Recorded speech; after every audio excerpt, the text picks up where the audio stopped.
I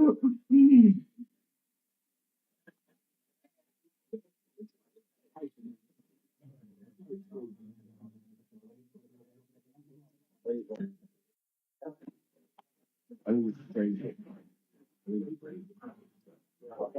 Pretty sure it's crazy. Praise was received.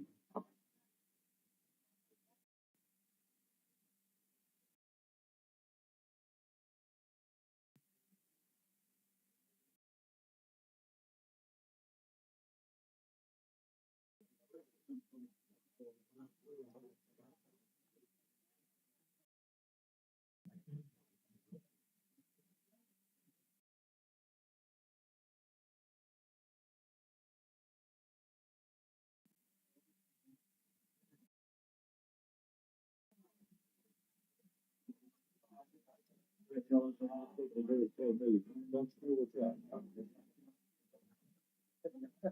Let's go get him. Let's make him nervous.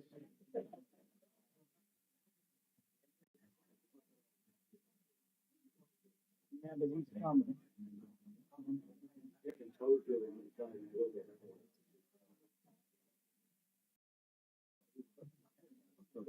I just couldn't just stop falling.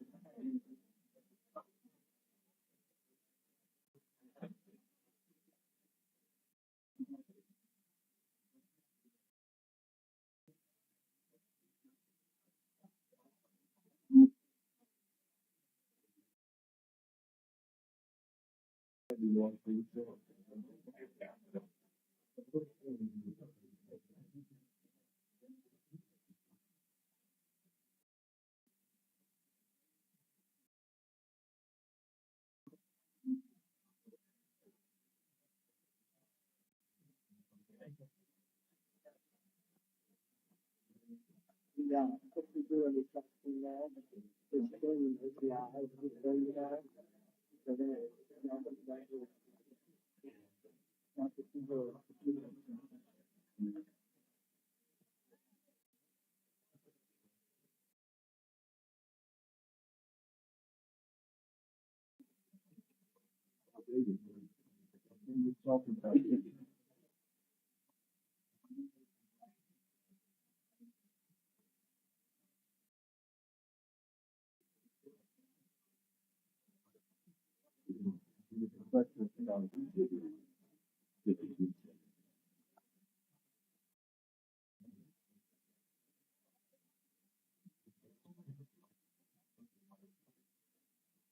Oh my God, game is real bad.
Justice.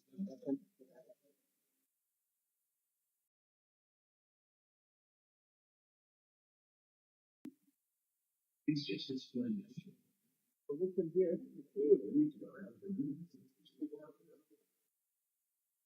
yeah, but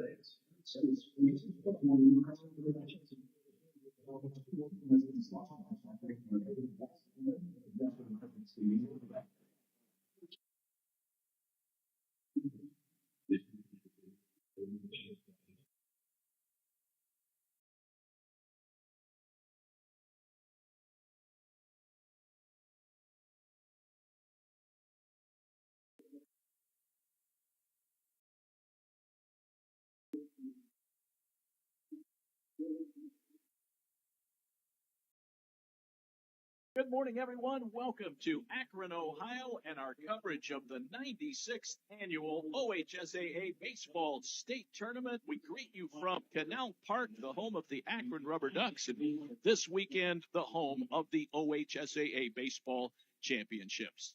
David Wilson, joined by Jeff Kurtz, Todd Walker, and our producer and engineer, Ryan Baker. It's a beautiful morning as we get the tournament underway. Up first, it's the Division II state semifinals.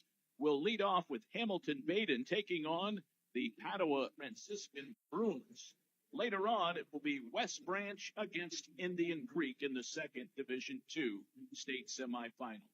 Badin here for the 15th time in school history. They are a two-time state championship program, but looking for their first title since 1996. Meanwhile, Padua is here for the fourth time, their first since 2005, and they're looking for their first state championship. Badin is 26-6, Padua 19-8-1. The sun is out. It is 67 degrees and climbing. Beautiful day here in the rubber capital of the world.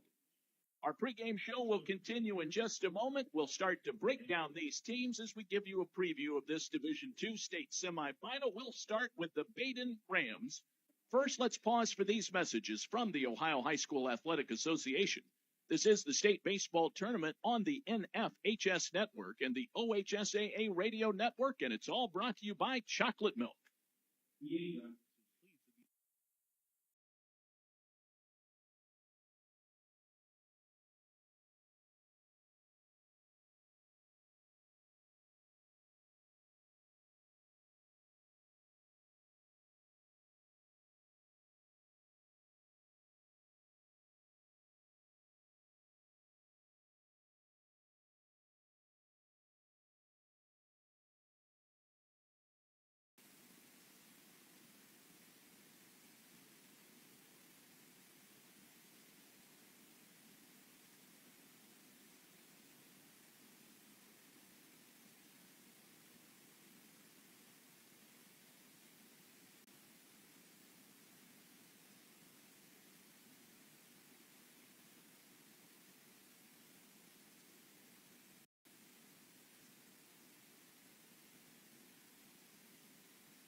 The final coaches poll of the regular season. They're coached by Brian Treadway in his 13th season, 267 and 94 his record. Well, Jeff Kurtz, it's great to be back with you as we start to shift our focus to the Division II baseball finals. We had a great time covering the D2 softball games, and hopefully we are in for similar exciting play. We did, David, and thank you very much. It's great to be here working with you and Ryan. And well, I tell you what, Canal Park is beautiful right now. You know, we had great weather last week. The only difference I think between last week and this week is there's clouds out there today, but it is a absolutely gorgeous day for baseball. And you know, these four teams, I think we're looking for a couple of exciting semifinal matchups today. All right, let's talk Badin first, and you really don't have to go any further than the fact that in the tournament so far, they have outscored their opponents 50-0. Not sure what else you can say. There isn't a whole lot. You know, I think they only had 5 or 6 shutouts, you know, throughout the course of the year. But yeah, the tournament, they've just been, I mean, their opening tournament game 31-0 against Cincinnati Mount Healthy. And, you know, you get to the tournament, anything can happen, but they clearly overmatched Mount Healthy, and then they just, you know, rolling through here. So, you know, when I talk to them, it's like, hey, we've been doing this. We know what we're here to do, and it's business as usual. Well, the third member of our broadcast team is Todd Walker. He is roaming the sidelines for dugout coverage today. And Todd, they came up with a 2-0 win in the regional final to get here to Akron. But it wasn't against just any run-of-the-mill opponent. It was the number one team in Division II, and that was Jonathan Alder. A 2-0 final in favor of Badin.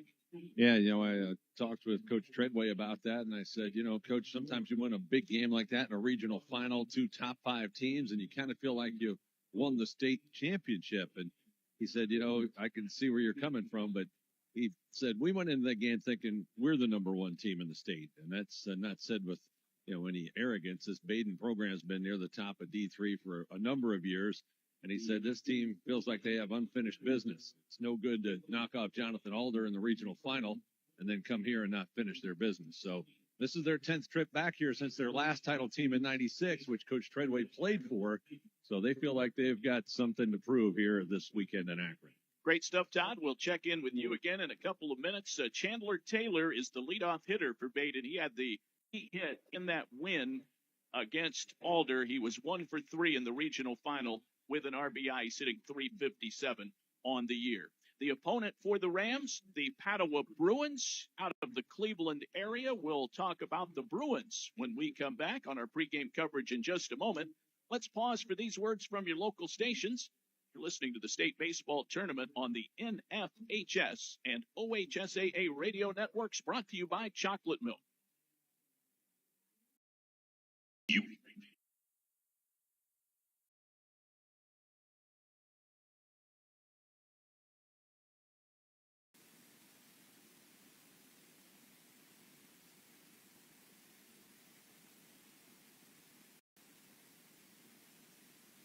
Are about to change. Cops are serious about seatbelt safety, so don't kid yourself.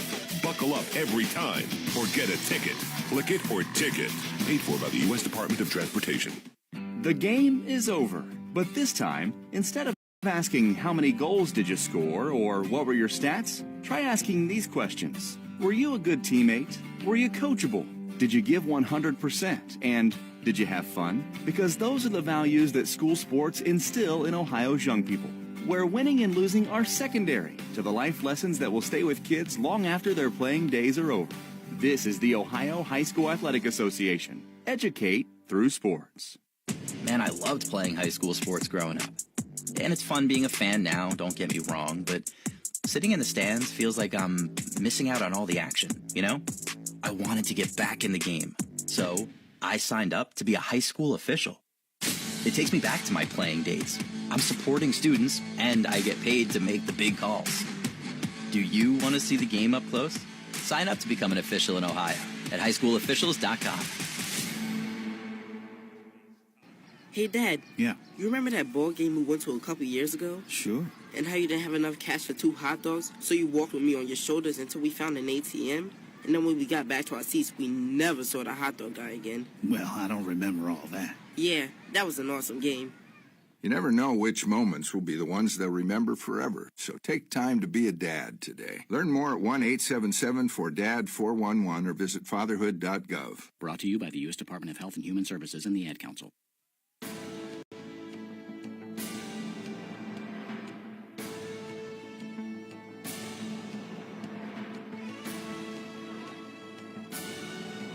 High school baseball is coming your way in mere moments. Hamilton Badin against Padua Franciscan in the first of two Division II state semifinals here at Canal Park. We turn our attention to the Padua Bruins at 19-8-1, unranked in the final coaches poll. Ryan McSweeney is the head coach. He's in his third season with the Bruins, 41-33-1 in his short tenure. They knocked off Napoleon in the regional final 4-2. They prevailed over Clearfork in 8 innings on a walk-off wild pitch. Clearfork was ranked number 20 in the final poll. Final score in the regional semi was 4-3. It's their fourth trip to the Final Four, first in 19 years. And Jeff, the Bruins, they hit just .276 as a team, but they have some very good individual players up and down their lineup. Good, solid pitching staff. They just seem to find a way to win. Well, I think you're right. I think pitching and defense for them is going to be the key. Obviously, you look at their record, you think, wow, they were only 19-8, but they played a pretty strong schedule, and that was by design. You know, Ryan McSweeney, we were joking when I talked with him. You know, he wasn't even born yet the first time they were here. In fact, he wasn't even a thought, as he said, in 1977. His parents graduated high school in 1984, which was when the last time they were here before 2005. So while this is all new to him, certainly not new to the Bruins, and they're happy to be back here and again looking to continue what they've done this run through the playoffs. Different from Badin, their playoff run's been a little tighter. The scores have been closer, games have been closer, and every game has kind of seemed like a championship game for them. Again, the third member of our broadcast team is Todd Walker. He's on the field with dugout coverage. Todd, one of the intriguing players about Padua is Mekhi Williams. He's their leadoff hitter, a junior. He was 2 for 4 in the regional final, but interesting to note that he saved both games in the regional, the semi and the final, on the mound. Well, you know, Dave, obviously in a tournament setting, the pitching setup is so important. And for the Bruins today, I was talking to Coach McSweeney before the game, and he talked about their starting pitcher, Nathan Krazel. He said he's robotic, but in a good way. He said he sort of reminds me of the demeanor of Corey Kluber when he pitched with the Guardians, nay, Indians in those days. You look out there and you don't know if he's winning 1-0, losing 10-0. It's the first inning, it's the 8th inning. This guy is just cool as they come, and they're counting on that today to lead them through. And they played on Tuesday, guys. Interestingly enough, they tuned up against Waynedale, another state team in Division III. They were close enough to get together on Tuesday and just to keep both teams sharp. So the Padua Bruins, maybe an underdog in a lot of people's minds, but in their minds, they're here to win this thing.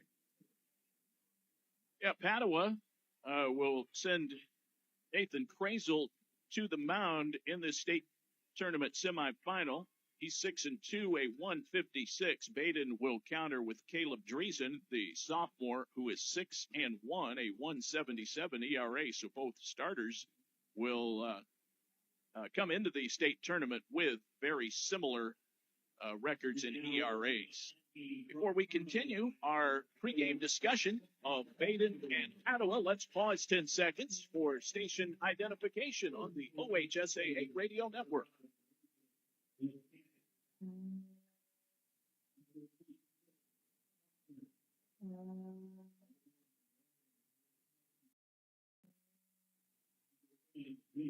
The teams are starting to be introduced here at Canal Park along the first and third base lines. We'll have our national anthem coming up momentarily. But, guys, one thing we should mention, and we do every year here, of course, this is a professional AA baseball facility.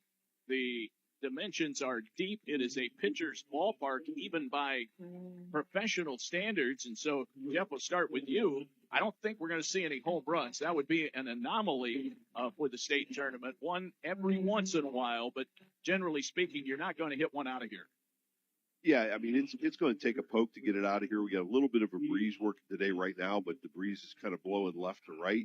Now, if that changes and it starts blowing out, you might, the middle of the lineup guys might be able to get onto one and get it out of here. We haven't seen a lot of home runs here in state tournament action. It's kind of you mentioned the minor league ballpark feel. It's kind of got kind of wonky fence, it's angles and, it juts out to 400 straightaway center with that big wall out there, the hitter's eye wall. And, so yeah, it's going to take a poke to get it out of here, but the ballpark looks absolutely fabulous. Immaculate. These guys should be just so excited to be playing on this surface today. So, Todd, you've covered a lot of high school baseball. When you think of playing a game here at Akron, what are some of the strategy points that seem to stand out to you about the way teams play in this park? Play your outfielder shallow. You mentioned it's a pitcher's park. Nobody's hitting one over the wall here. That would be an extreme anomaly. I think we haven't had a home run over the wall in the state tournament since, 2013 or 14. I think that outfield defense, taking away those cheap hits, is always key when games that I've seen, especially in the state tournament. We'll see who can come up with those today. A better defense in the outfield, I think sometimes gets overlooked. Take away those blue hits, and that could be the difference. Well, they have wrapped up the introduction of the Bruins, the third base side. Padua will be the home team in this game. Badin will be the visitors, so they will be stationed on the first base dugout side. Right now, we'll pause and listen in for the playing of our Star Spangled Banner as we get the state baseball tournament underway. Our national anthem.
Our national anthem here at Canal Park. It's the Division II state semifinals. Hamilton Badin out of Southwest Ohio taking on Padua Franciscan out of Northeast Ohio. They collide here. We'll have the play-by-play when we come back in just a moment. Let's pause for these words from the OHSAA on the state baseball tournament on the NFHS and OHSAA radio networks, brought to you by Chocolate Milk.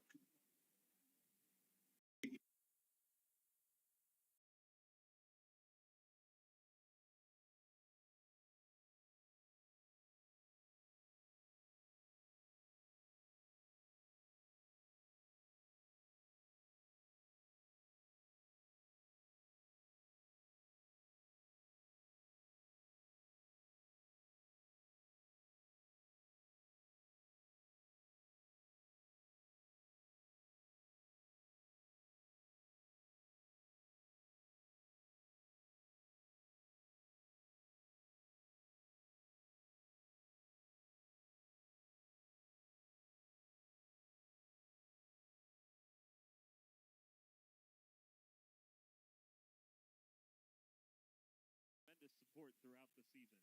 Let's remember to not only respect the participants.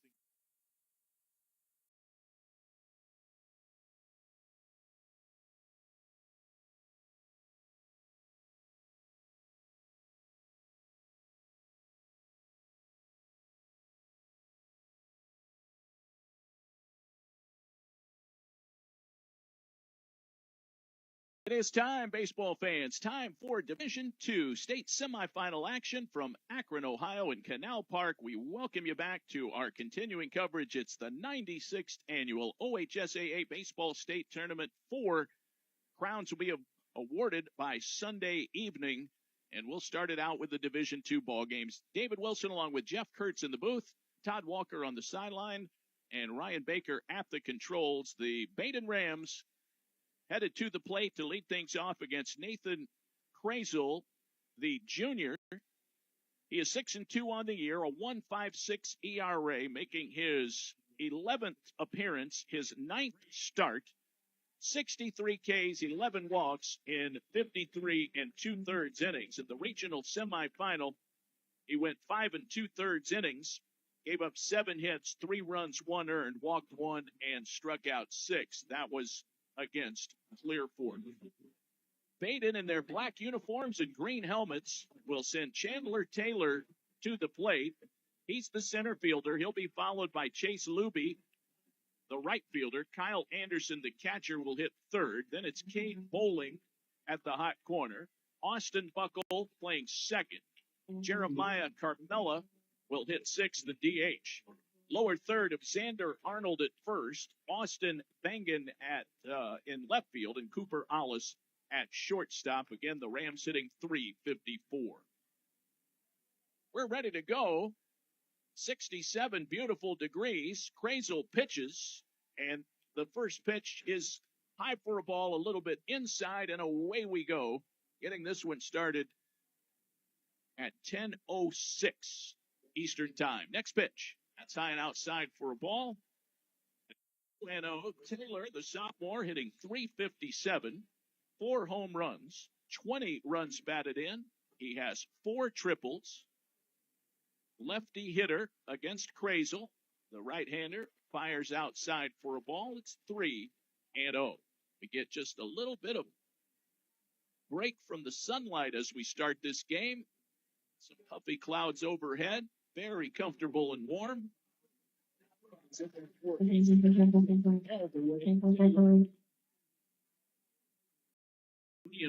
He was 1 for 3 with a key RBI.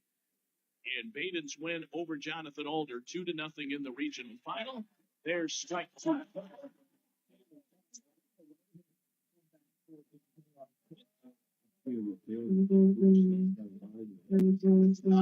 Not what you were to do to the umpire in the first inning.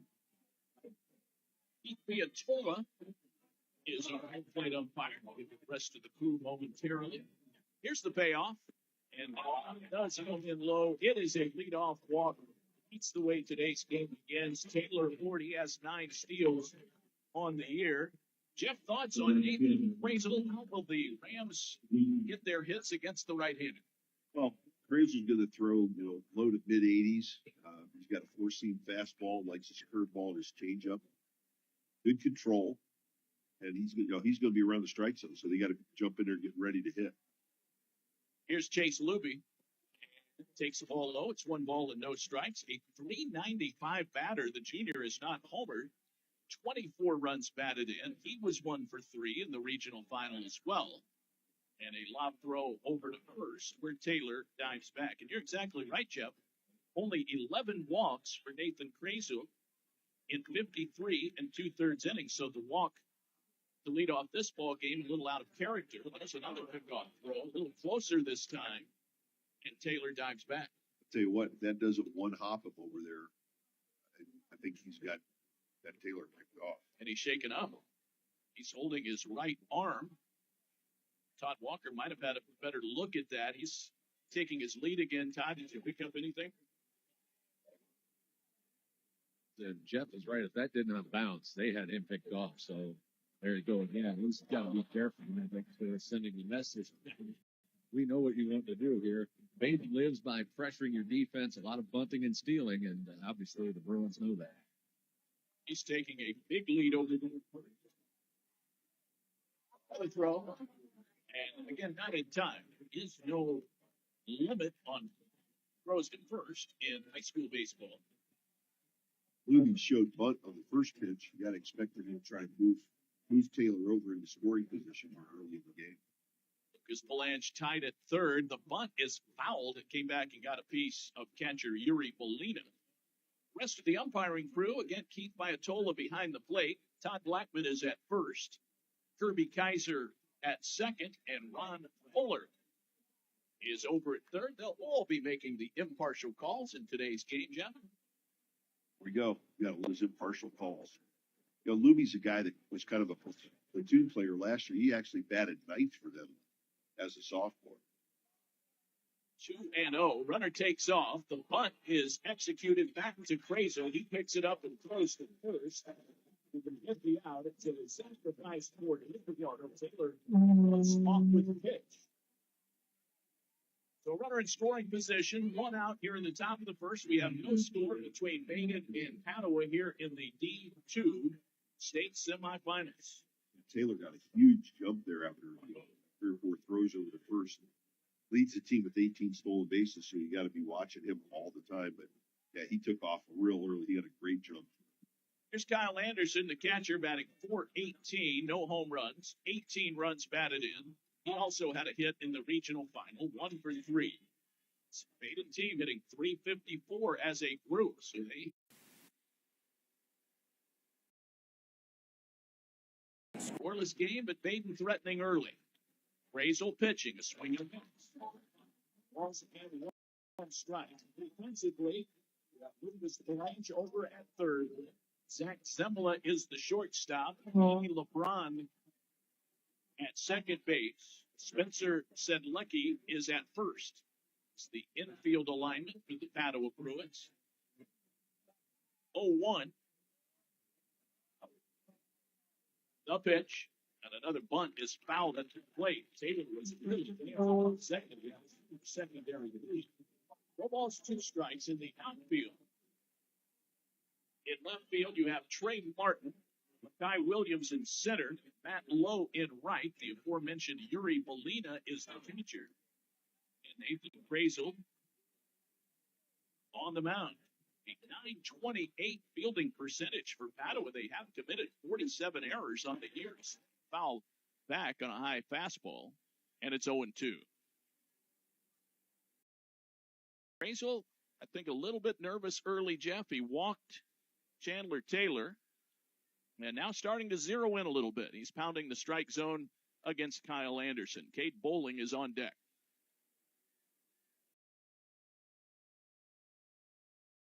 I'm asked for and granted.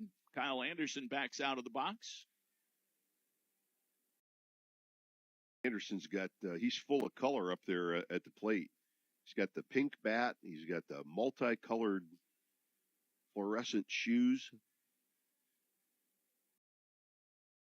Ball's 2 strikes. Crazel pitching, and it's a swing and a foul. A little late. Fouled it off to the first base side. That Crazel ran that one in on his hands. Try to jam Anderson up a little bit. Padua's outfield is playing very shallow, just as Todd alluded to in our pregame show.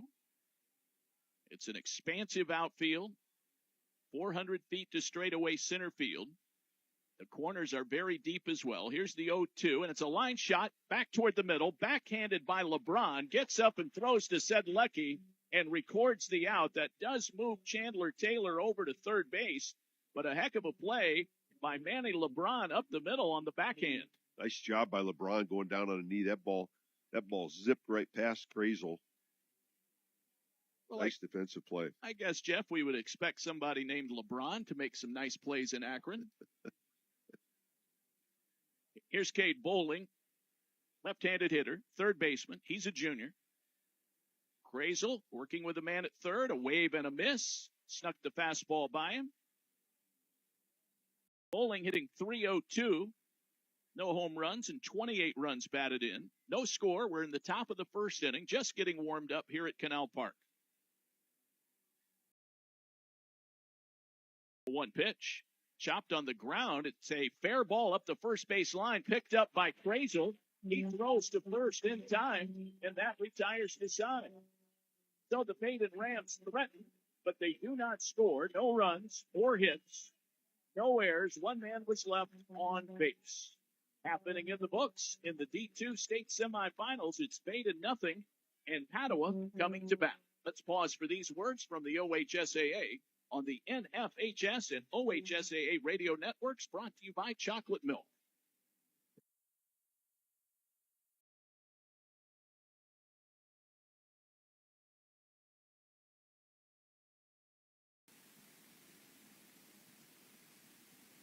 By the Ohio High School Athletic Association, Varsity Brands partners with schools, coaches, and students to build school pride and student engagement. Visit varsitybrands.com for more information. Varsity Brands, elevating student experiences. Health Action Council is a member-driven, not-for-profit organization that provides employers with best practices for a healthy workforce through leadership, innovative services, and collaboration. Health Action Council works with employers to improve the quality, cost, and value of healthcare.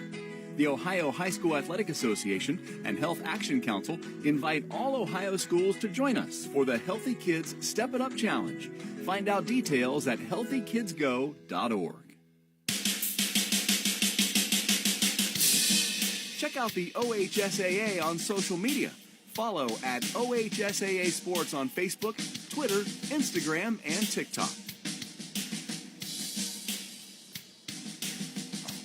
We go to the bottom half of the first inning in the Division II state semifinals. Badin and Padua this morning. A little bit later on, it'll be West Branch and Indian Creek. We'll have it all for you. And, in fact, all 12 games of the state finals coming your way here on the NFHS network and OHSAA radio network. Great to have you with us. No score. Here comes Makai Williams to face Caleb Dreesen, the sophomore. He's a right-hander, 6-1. A 1.77 ERA, making his 12th appearance, his 9th start. He has 3 complete games and 2 shutouts. Williams, the slender left-handed hitter, hitting .303. First pitch to him is ripped into right field. That's down for a base hit. Williams, 2 hits in the regional final. He picks up right where he left off with a solid single into right. Lucas Palange coming to the plate. And Jeff, how will the Bruins try and solve Caleb Dreesen today? Well, again, I think their approach has got to be to get up there and attack the ball. We talked about them not having a huge record, just 19-8 coming in. A lot of low-scoring games for them, so you're gonna see them put the ball in play and move guys station to station. Dreesen, like Krazel, does not walk many, only 11 walks. Here's a bunt back to the pitcher, picked up by Dreesen. He throws out Lucas Palange, who gives himself up to get Williams to second base. Palange, by the way, hitting .406. No score, runner at second. Here's Yuri Belina. A 1-3 play on the sacrifice. Belina, a Baldwin Wallace recruit. He's hitting .389, 2 homers, 21 knocked in for the senior. He's fast. He has 4 triples and 15 steals. 2 for 2 in their regional final win against Napoleon. That was a 4-2 victory. No score here in the bottom of the first. And the pitch over for a strike. Yeah, Belina, the catcher, he also plays ice hockey for the Bruins, so he's a good athlete. First team All-Crown Conference in both sports. Time called. I think he was All-District in hockey. Well, if you go to school and the nickname of the team is the Bruins, you've got to play hockey. I think it's required. There's a fastball over the outside corner for a strike. Quickly 0-2 from Caleb Dreesen. So both starters having to contend with some traffic on the bases. Badin got a runner to third in their half of the first, but did not score. Padua with a runner at second. That's Makai Williams with 18 steals. Swinging a foul back on a changeup. And the count remains 0-2. Spencer Sedlecki is on deck. He's the cleanup hitter. Trey Martin will hit fifth and play left. Jake Dubila, the DH. Then it's Matt Lowe in right. Zach Zemla, the shortstop, hitting 8th, and Manny LeBron batting 9th and playing second base. That is your Padua Bruins lineup. They're hitting .276, and a chopper back to the pitcher. A backhanded stop by Dreesen. He straightens and throws out Yuri Belina. 2 gone, and on the comebacker, Makai Williams has to stay at second base. Yeah, maybe a missed opportunity there for the Bruins. You know, Belina leads the team in triples, leads the team in home runs, leads the team in RBIs. So getting him dispatched early, it was key here. Here's Spencer Sedlecki, the junior, hitting .231, no home runs and 15 runs batted in. The pitch on the way, swing and a miss by the big man, left-handed hitter. Now they throw back to the pitcher, goes into center field. Williams moves up to third base. And now they, I believe, are going to say he has to come back.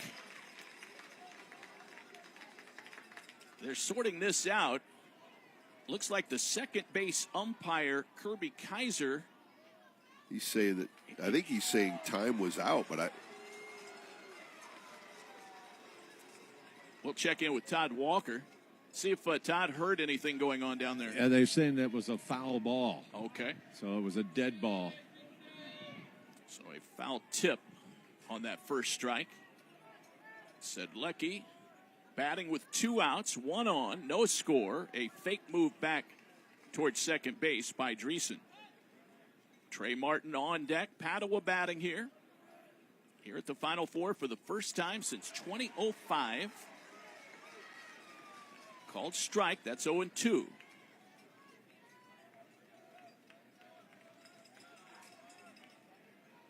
Wind is blowing. Not a strong breeze, but it's blowing out toward right field. No balls, 2 strikes, and time called.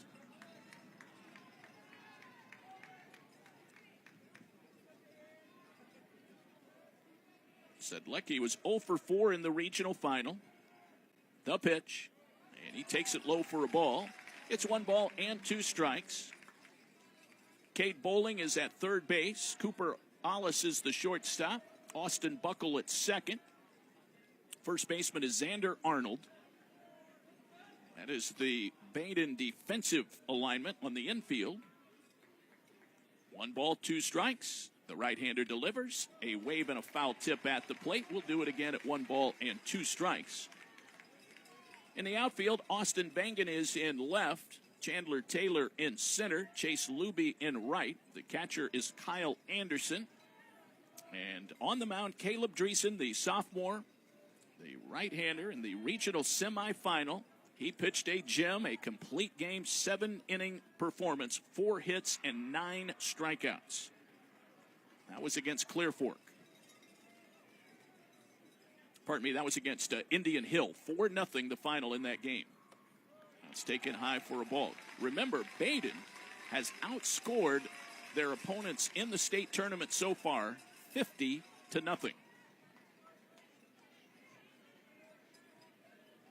Dreesen misses high. 2 balls, 2 strikes, 2 outs. Working on Spencer Sedlecki. He waves the bat around. 2-2 on the way. Ground ball toward the right side. Couple of hops to Buckle, and he will throw over to Arnold in time. It's a 4-3 putout. That retires the side. No runs, 1 hit, no errors, 1 runner left on base. We've played 1. It's Badin 0 and Padua 0. Let's pause for these words from your local stations. This is the NFHS and OHSAA radio networks, brought to you by Chocolate Milk. Question. When you walk into the boardrooms of the most successful companies here in Ohio, who do you meet? Answer. Men and women who play high school sports. Education-based high school sports give us more than athletes we can root for. They give us leaders we can depend on. Question. So where will we find tomorrow's leaders? Answer. High school sports. This message presented by the Ohio High School Athletic Association and the Ohio Interscholastic Athletic Administrators Association. Did you just look down at your phone? You did it again, didn't you? You know, you're flying down the road in a 3-ton hunk of steel. And a text takes your eyes off the road for an average of 5 seconds? At 55 miles per hour, that's long enough to travel the length of a football field and cause some serious damage. Turn it off.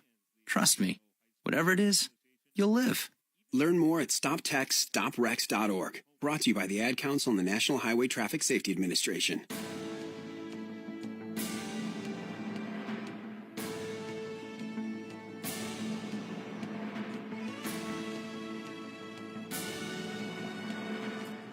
On we go to the second inning in the D2 state semifinal, the first of two D2 semis we'll have for you today. Padua and Badin, 0-0. Here come the Badin Rams to the plate. Austin Buckle will lead things off, followed by Jeremiah Carmella and Xander Arnold. Nathan Krazel back to work, the right-hander for the Bruins. They're in the orange caps and the white uniforms today. Here comes the first pitch of the top of the second. It's taken inside. Todd Walker is in the dugouts for us today. We'll check in with Todd coming up after this next pitch. It is 1 ball and no strikes to Buckle, hitting .354, no home runs, 29 runs batted in. He fouls it back. And Todd Walker, as I look at the Badin players, I see a lot of blonde locks down there. Well, yeah, the former coach who coached them to 2 state championships is still on this staff. That'd be Coach Moss. He said if they won the regional, he'd dye his hair blonde. They did, he did, and so did everybody else. This one is taken high for a ball. 2 balls and 1 strike. Kind of a 9-0-2-1-0 look down there. David. 2 balls and 1 strike. Here comes the next pitch. That's fouled back to the net as well. 2-2. Well, whatever brings team unity. If it's blonde hair and it gets you to Akron, I think most coaches would sign on for that, Jeff. I would agree. Nobody out, nobody on, no score in the second. The pause by Nathan Krazel. Here is the pitch, and a wave and a miss. Got him with a breaking ball there. Buckle out on strikes. It's the first K. And Jeremiah Carmelo will step to the plate. The DH batting .326, 1 home run, and 22 runs batted in. The sophomore stands in with the bases empty.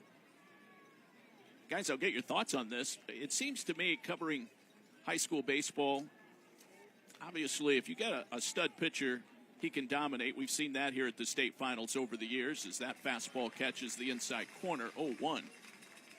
But there's always a key player from an offensive standpoint that if you can shut down that particular guy, you have a pretty good shot at winning the ball game.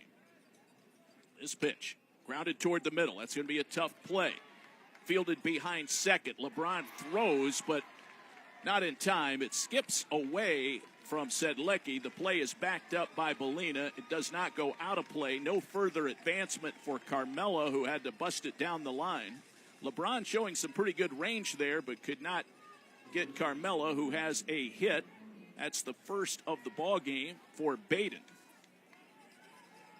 Yeah, shortstop Zach Zemla probably had a better shot to throw him out, but he couldn't get to the ball, and Zemla and LeBron kind of got there at the same time. Nice play by LeBron, but couldn't get enough on the throw. Here's Xander Arnold hitting .275, no home runs, and 14 runs batted in. He is a junior, 0 for 2 in the regional final. 1 out, 1 on, no score here at Canal Park in Akron. The first of 12 big games coming up this weekend in the state finals. Taking that one a strike. It's 1-1. But, Jeff, don't you think coaches will sort of zero in on maybe one specific player that they say, hey, this guy, we've got to take care of this guy. We can't allow him to beat us. Well, you certainly have guys in your lineup like that, and if your pitcher can get around them, or if they picked him off at first, nice move right there.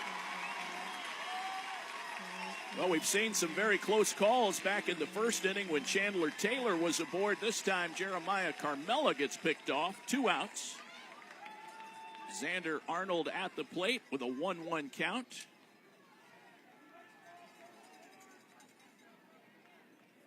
Really nice move by Krazel. Yeah, he sure was.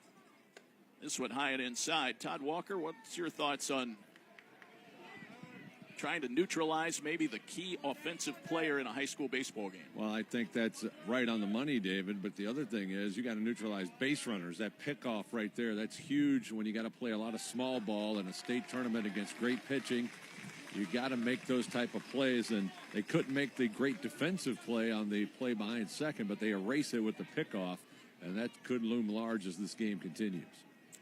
Yeah, the pickoff clears the bases, and a little comebacker on the 2-2 pitch. It's fielded by Krazel. He throws out Xander Arnold, an easy 1-3 toss, and that retires the side. No runs on one hit, no errors. The pickoff means no one was left on base. After 1 1/2 innings, it's Badin nothing and Padua nothing.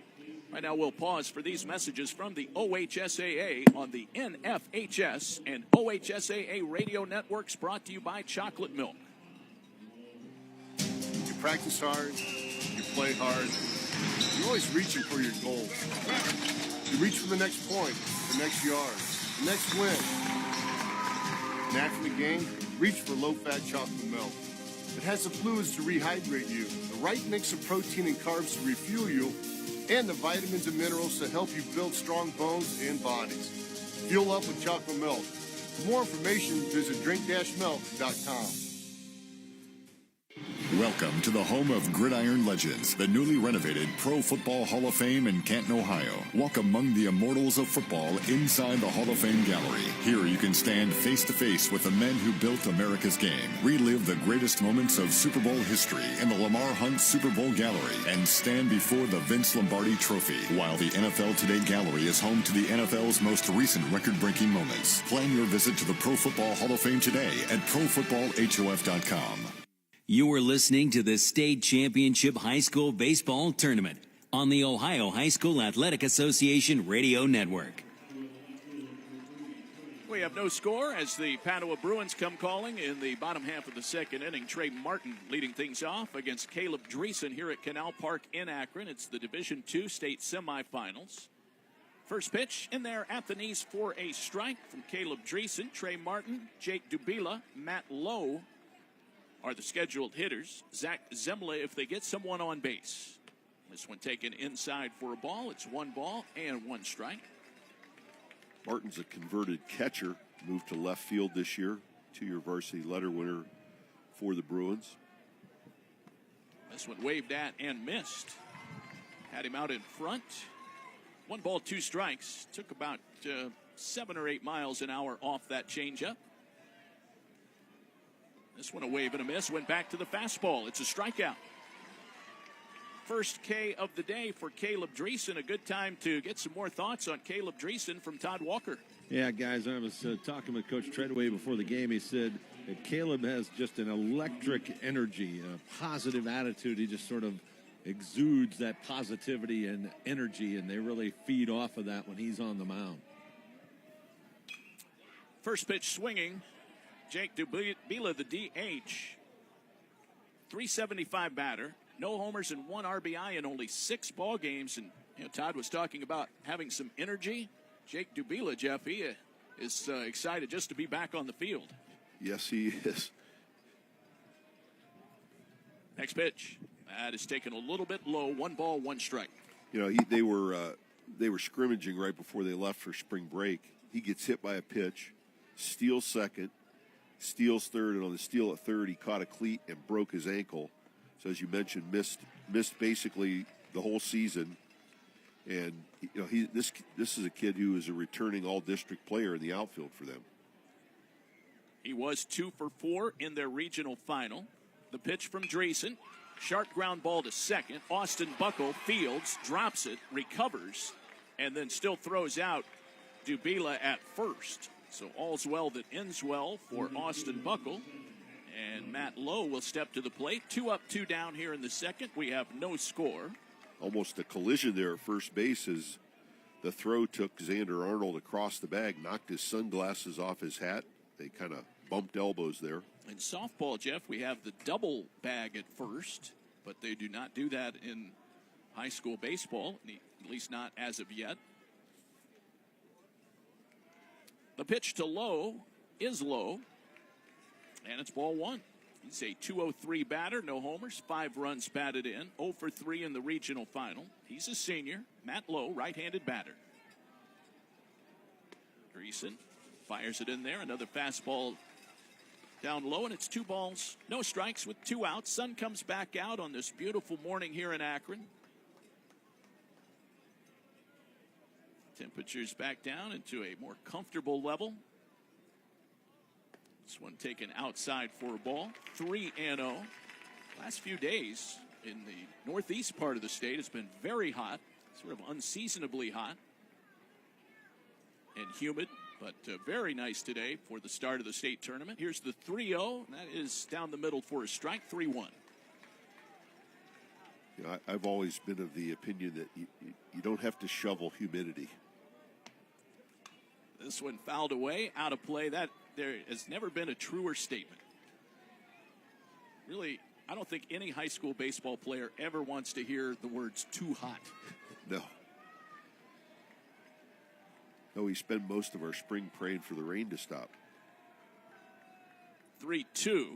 Wave and a miss. Got him with a high fastball. That retires the side. 1-2-3 inning for Caleb Dreesen. Matt Lowe out on strikes. And we've played 2 scoreless innings so far. Badin nothing and Padua nothing. Time to pause for these messages from your local stations on the state baseball tournament on the NFHS and OHSAA radio networks, brought to you by Chocolate Milk. Why do they officiate? For some, it's a way of staying involved in a sport they grew up with. For others, it's a way to pay it forward by helping kids who play today and tomorrow. It's also a great way to stay active, make extra money, and work with friends. And all of them will say it boils down to one thing: the love of the game. Find your reasons and log on to ohsaa.org to find out how to become an official.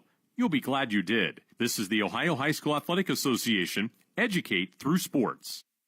School sports are played by humans, coached by humans, and officiated by humans.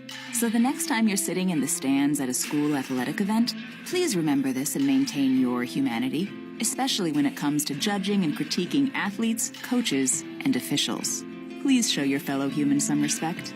They'll appreciate your empathy. This message presented by the OHSAA and the Ohio Interscholastic Athletic Administrators Association.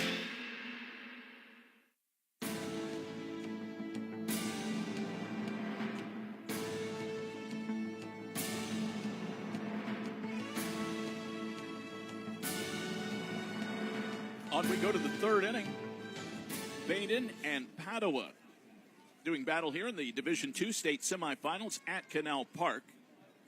A scoreless ball game so far. Austin Vangen will lead things off for Badin, make his initial plate appearance in the state Final Four. He'll be followed by Cooper Ollis and Chandler Taylor. David Wilson, Jeff Kurtz here in the booth. Ryan Baker at the controls. Todd Walker in the dugouts, bringing you live coverage of the state Final Four. These are the Division II ball games. Vangen hitting .339. No home runs, 15 runs batted in. The sophomore was 1 for 2 in the regional final victory against number 1 ranked Jonathan Alder. Back to work, Nathan Krazel, and that hit Vangen. That is the 10th hit batter of the year for Krazel. Yeah, he's not shy about getting the ball in on the hands. I don't think that got much of him. Runner at first for Cooper Ollis. We talk about a guy producing at the bottom of the order. He's hitting .425 with 20 RBIs. He shows bunt and takes it inside for a ball. Cooper Ollis, the junior, he is crowding the plate. Throw goes to first. Todd Walker has more on Cooper Ollis. Yeah, Coach told me he's hitting so well, they thought about moving him up in the lineup. But, Coach, you can talk about this. Why mess with a good thing, right? Yeah, and that's exactly the conversation we had. You know, he's like a second leadoff hitter down there in the 9-hole. And he, you know, Coach said, you know, Cooper Ollis also plays basketball for them. And he said he had a good basketball season. And he thinks that really kind of rolled right into baseball for him. He said he's kind of changed this year as a junior. And he really thinks his success in basketball really helped him this spring in baseball. 1 ball, 1 strike to Cooper. Runner at first base, Austin Vangen. He does have 8 steals, so he can wreak some havoc on the bases. He has a modest lead. Ala squares to bunt, lays it down to the pitcher. Krazel has it, throws to first. Sedlecki stays home and takes the throw. It's a sacrifice bunt, the second of the game for the Badin Rams. 1 out, runner at second base. We go back to the top of the order and Chandler Taylor. Now, both teams content to play small ball here. You know, again, two pretty good pitchers on the bump today. And Todd, like you said earlier, you know, you want to get the ball in play here, make some things happen. And it's going to be small ball as the wind's kind of picked up down there now. Here's Chandler Taylor. He bunts. It's popped up. It'll fall untouched on the third base side. So Taylor, who walked in the first inning, was trying to catch everybody unawares and lay one down at third. No balls, 1 strike. Vangen at second base. We have no score. Coming to you live and direct from Canal Park. Krazel pitching. A fly ball down the left field line. That'll be way out of play. And we were talking about the weather last inning. And Todd Walker with the cloud cover and the wind. You've got some different weather patterns downstairs today. Yeah, it's changing quite a bit. We get a cloud, and then it gets a little bit cool and gets a bit breezy, and then the sun comes right back out and makes it hot, and could figure within the half inning, guys, in the outfield especially, could have vastly different conditions from one batter to the next as far as the sun and a little bit more wind. So also for folks in the stands, might need the jacket for a couple of minutes, and then you don't. So it's one of those days, but really very nice overall. Here we go, 0-2 from Krazel, swinging a foul back. So he got a piece of that one. That was a blazing fastball that was out over the outside part of the plate. 83 miles an hour. No balls, 2 strikes to Taylor, left-handed batting sophomore. Chase Luby is on deck. We're in the third inning with no score in the D2 state semifinal clash between Badin and Padua. The right-hander pitching. This time he comes way inside and misses badly with it. And a nice stop by Bellina behind the plate. 1 ball, 2 strikes. Outfield straightaway and shallow. 1 ball, 2 strikes from Nathan Krazel, the junior.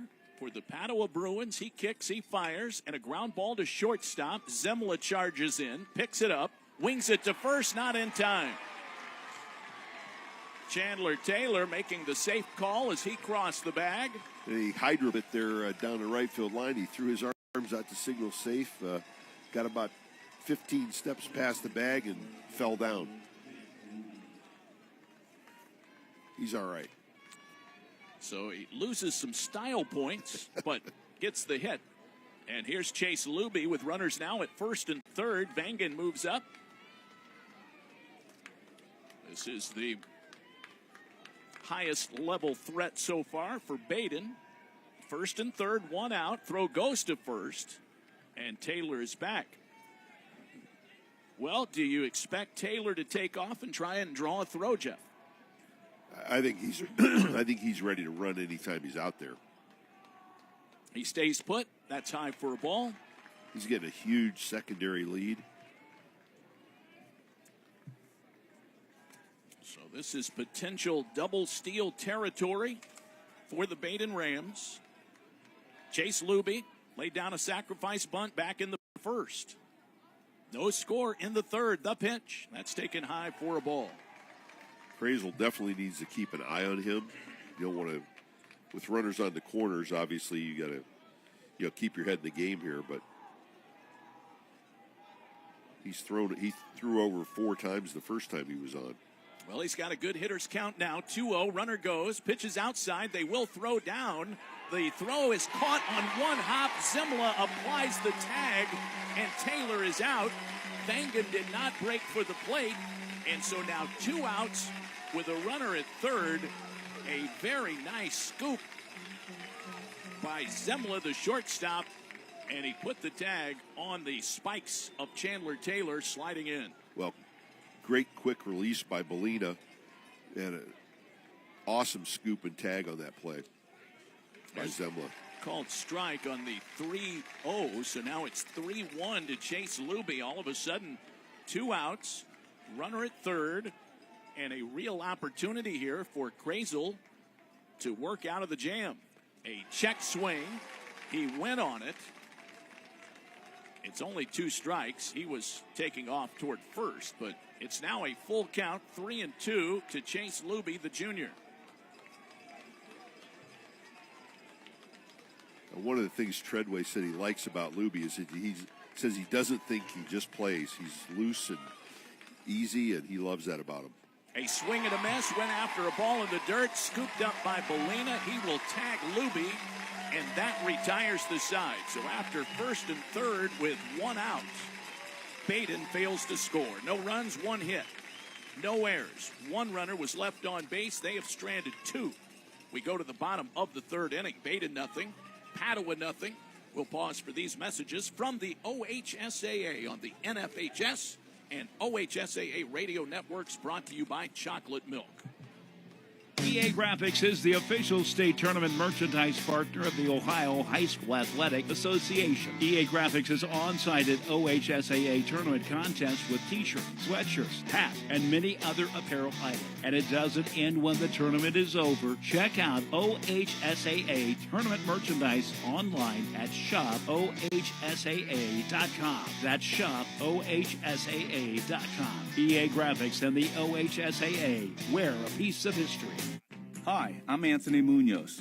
I didn't make it into the Pro Football Hall of Fame by letting drugs and alcohol affect my ability to play. I brought my A game every time, and that's what you should do when sharing the road. That means never getting behind the wheel under the influence and wearing your seatbelt, because it's always the best defense against a drunk driver. So whether you're driving around town or to the Pro Football Hall of Fame, never let impaired driving take you out of the game. This message brought to you by the Ohio Department of Public Safety.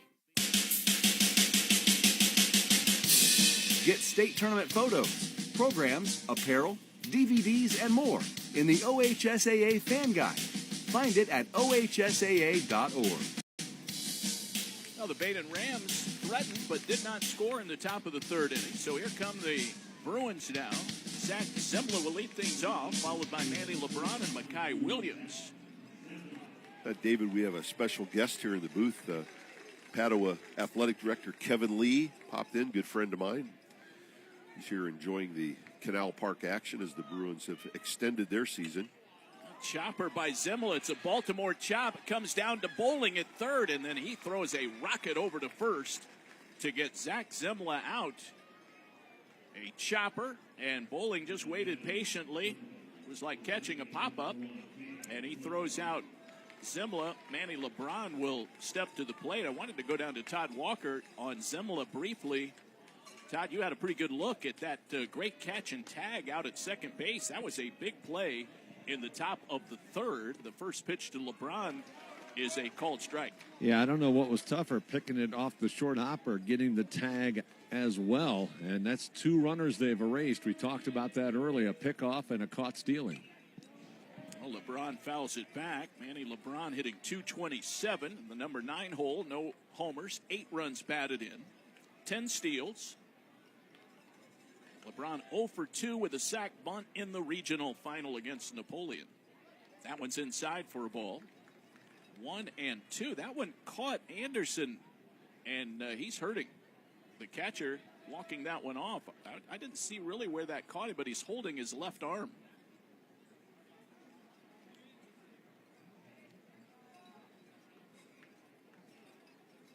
He's walking out to the mound now to buy a little time here to shake that off. I think the training staff and head coach Ryan McSweeney, or pardon me, Brian Treadway, come out to check on Kyle Anderson.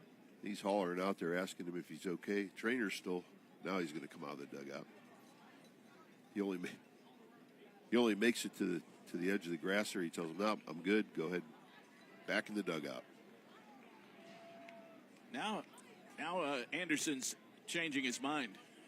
He's going to ask for some assistance. He's hurting. That's all taking place right in front of Todd Walker. Yeah, it's his left thumb, guys. He's pointing to the knuckle on his thumb. I'm not sure exactly how that happened, but he is grimacing right now as the trainer pulls on it. You know that old trick, guys. Maybe it's dislocated. Hey, does this hurt? Yeah, well, stop doing that, I guess. So, yeah, you know, catchers are tough, guys. He's probably going to go back in the game, but trainer just did a little bit of maneuvering, and he seems to be flexing the hand a little bit better. What's that old adage, Todd? They said I broke my thumb in two places, and I went to the doctor. What did he say? He said, "Stay out of those places." Exactly right. Stay out of those places. You'll be fine. And looks like they're gonna tape it up. Wrap down his wrist and get some support on that thumb. Well, it is the glove hand. So you're right, Todd. It is a little curious how that pitch got him under the glove. Well, that's why it's hard to find catchers, right, Coach? Yep. Yeah, I think it probably bent him back a little bit. They're wrapping wrist and around the thumb right now, so give him some extra support. It would be tough to get Kyle Anderson out of the ballgame, or any of these players who have the opportunity to play here in the state semifinals. He's headed back out there now. Keith Biatola, the home plate umpire, giving a lot of latitude there to get Anderson squared away. Probably let him receive a couple pitches here and see if he's okay to catch. Dreesen fires it in there. Doesn't seem any worse. If you're the pitcher in that situation, do you just let loose and fire one as hard as you can, or do you kind of take it easy on the guy? I mean, you want to make it a real test, right? For his one warm-up toss there, yeah, you want to let him know he can still do it. All right, LeBron is back in. 1 ball, 2 strikes, 1 out. We have no score in the bottom of the third. The Division II state semifinals here in Akron. Here's the 1-2, a wave and a miss. Got him on strikes. 3 Ks in the books now for Caleb Dreesen. Makai Williams heading up to the plate. Let's check in again with Todd. Yeah, and the injury to the catcher, he just sort of twisted his hand on a pitch that sort of crossed him up, wasn't exactly where he thought it was, and just kind of popped that thumb. So it was they generally just had to maneuver it and kind of tape it back up, but in the long run, he should be fine. Here's Makai Williams, and that's taken inside, back to the top of the order for the Padua Bruins. Williams singled solidly into right field back in the first inning. So both teams going through the lineup for a second time. We're in the bottom of 3.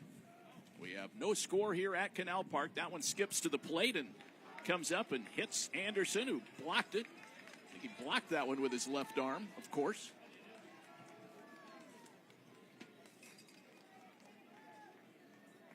Both teams have hits. Badin with 2, and Padua with that 1 hit so far. That was the aforementioned Williams single in the bottom of the first. Wave and a miss, 2 balls, 1 strike, 2 outs.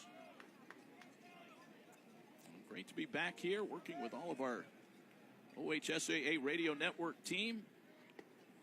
Just a little bit low on the 2-1 pitch. Now 3 balls and 1 strike.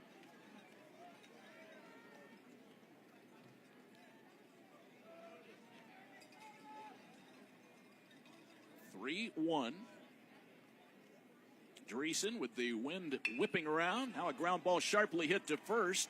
Xander Arnold stays down on it, scoops it up, takes it to the bag himself to retire Williams, and that's it for the Bruins. 3 up, 3 down against Caleb Dreesen. David Wilson, Jeff Kurtz, Todd Walker, all at Canal Park. Through 3, we have no score between Badin and Padua. Time to pause for these messages from your local stations. This is coverage of the state baseball tournament on the NFHS and OHSAA radio networks, brought to you by Chocolate Milk.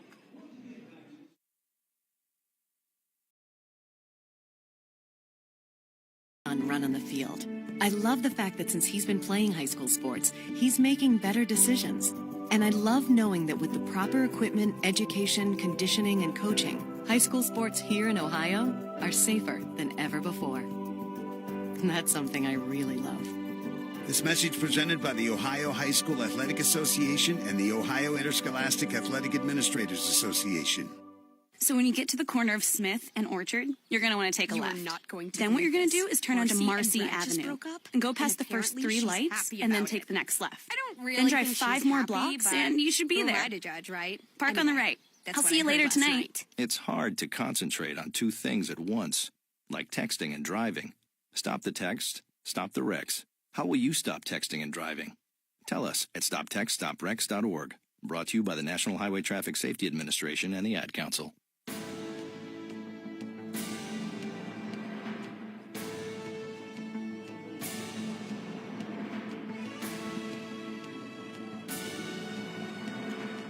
On we go to the 4th inning. The Badin Rams and Padua Franciscan Bruins are scoreless here in the D2 state semifinal.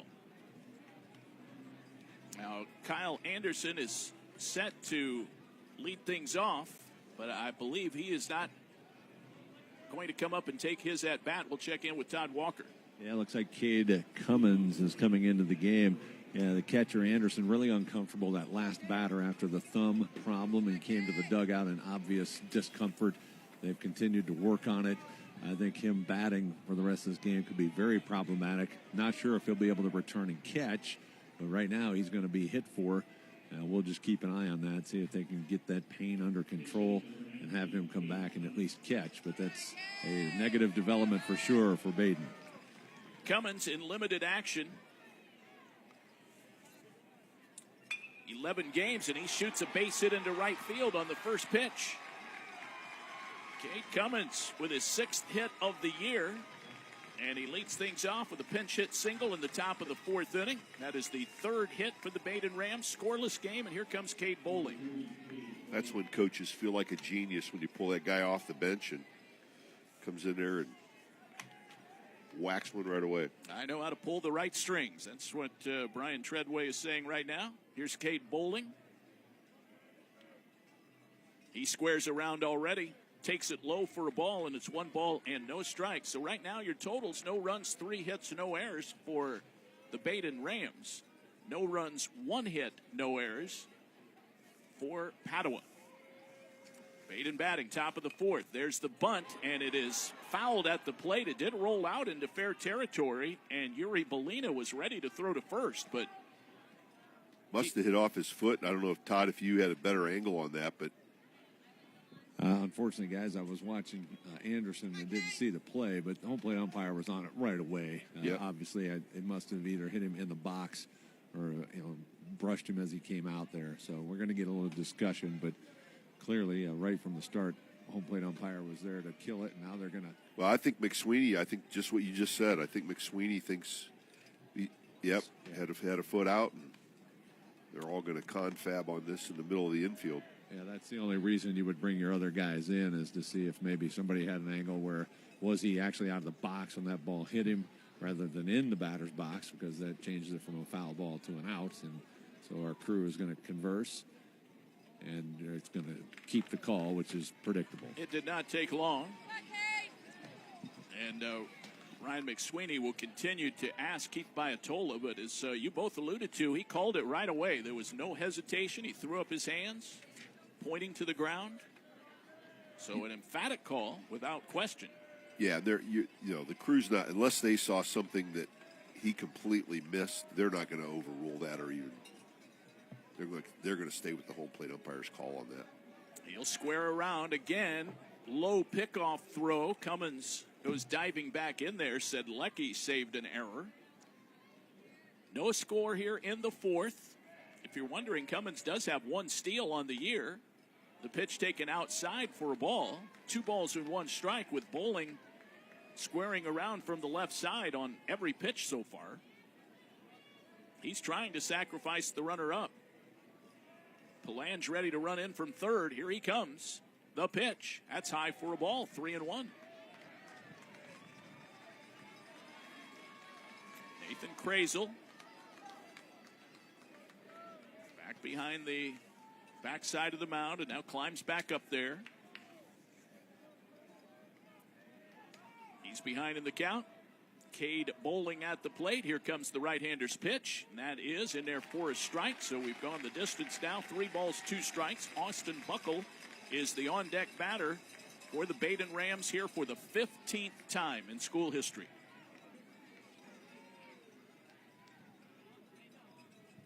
Three-two. Ground ball sharply hit to second. LeBron has it. He'll tag the runner going by and then throw to first. And so they get the out at first, but they say he missed the tag. He tried to just tag him with the bare hand with the ball in it. And Cummins was able to avoid the tag and stay in the baseline. He's at second base. Close to a double play, but they do get bowling at first.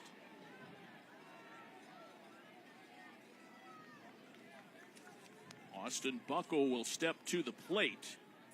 He struck out back in the second inning, so not a sacrifice, but turns into a productive out.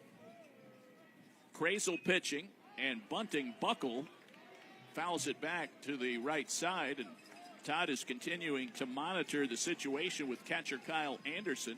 Yeah, guys, he has left the dugout, presumably to get more treatment, warming up down here. Cooper Anzalone was taking pitches here in the dugout, if you will. He's going to come in the game and catch. There's Austin Buckle. Down a strike. Runner at second is Cummins. And a high fly ball, very shallow right field. Low comes in and makes a one-handed grab out there.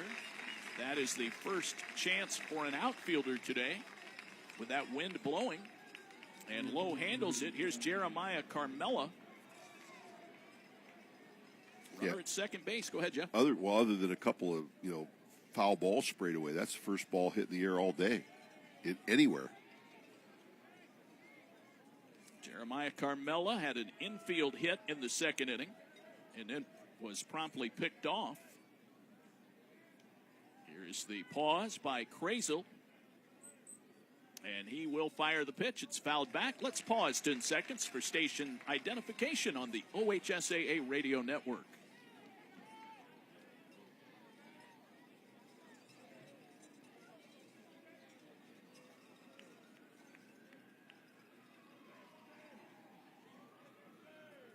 No balls, 1 strike.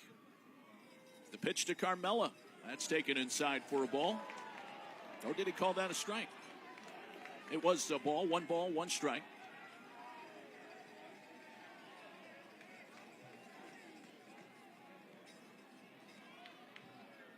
One and one with 2 outs. No score here in the top half of the 4th inning. The right-hander delivers, and a swing and a foul back. That'll drift over the first base side and get up into the second level here at Canal Park. Wind's now blowing straight in, right in the hitter's face. It has definitely shifted from the early part of the ball game. Let's see what he comes up with here at 1 ball, 2 strikes. Crazel checks Cummins at second, holds the set, now fires to the plate. It's high for a ball, and it's 2-2. Now Manny LeBron is staying very close to Cummings over there at second base. He keeps dancing over there like he's waiting for a pickoff throw. He's leaving the 3-4 completely wide open. There is a lot of room in right center as well, with Williams shaded over toward left. A swing and a foul over to the right side. 2-2 the count to Jeremiah Carmella. I mean, if you're Carmella here, and the way he's throwing him, Crazel's pitching him away. He's fouled things off to the first base side. Look something middle out here and just drive it through that big gaping hole on the right side of the infield. Yeah, there's a lot of room there if he can hit it in the right spot. 2-2, fouled away. So still 2 balls, 2 strikes to Carmella. Xander Arnold on deck. Badin has had runners on base in every inning so far, including this one. Cade Cummins at second base. He had a pinch hit single to lead things off, but now 2 outs. 2-2 on the way. Ripped into left. That's a base hit. It angles down the line. Martin Fields, he comes up throwing. Cummins trying to score. Throw is cut off, and the throw back to the plate not in time. It's an RBI single for Jeremiah Carmella, And Badin takes a 1-0 lead here in the top of the fourth inning on a 2-out RBI single by Carmella, his 23rd RBI of the year. And we are scoreless no more. Well, Palange getting some words from the dugout there. Just looking at that play, obviously without the benefit of replay, I'm not sure he should have cut that ball off. I mean, it was a great throw by Trey Martin, and I think one of his teammates is probably hollering at him. He looked over at the dugout right away. They're like, why'd you cut that? Todd, you might have some more perspective from field level. Yeah, I'm looking down the third base line from where I'm standing here in the Badin dugout, and I'm with you, Coach. I was surprised they cut that. It looked like it was pretty well online, and I think it had a good chance to get there first. Now, that doesn't mean it would have been an out, but you lose the chance for it when you cut it, that's for sure. Absolutely, yeah. And with 2 outs, you almost want to give yourself a shot at the plate there. Xander Arnold goes up there swinging, fouls it down the right field line. 1-0 Rams here in the fourth. They score the first run of this Division II state semifinal ball game. Krazel surrendering a couple of hits this inning. Arnold tapped back to the mound his first time up. That was back in the second inning. A throw over to first where Carmella is back. He has 13 stolen bases on the year. Sedlecki is holding him on. Krazel pitching. That's high for a ball. 1-1. Dave, you talked at the top of the show here about this being a minor league ballpark. Obviously, when you're playing a high school game here, the outfielders are a lot closer. It just looks like there's a lot more room out there.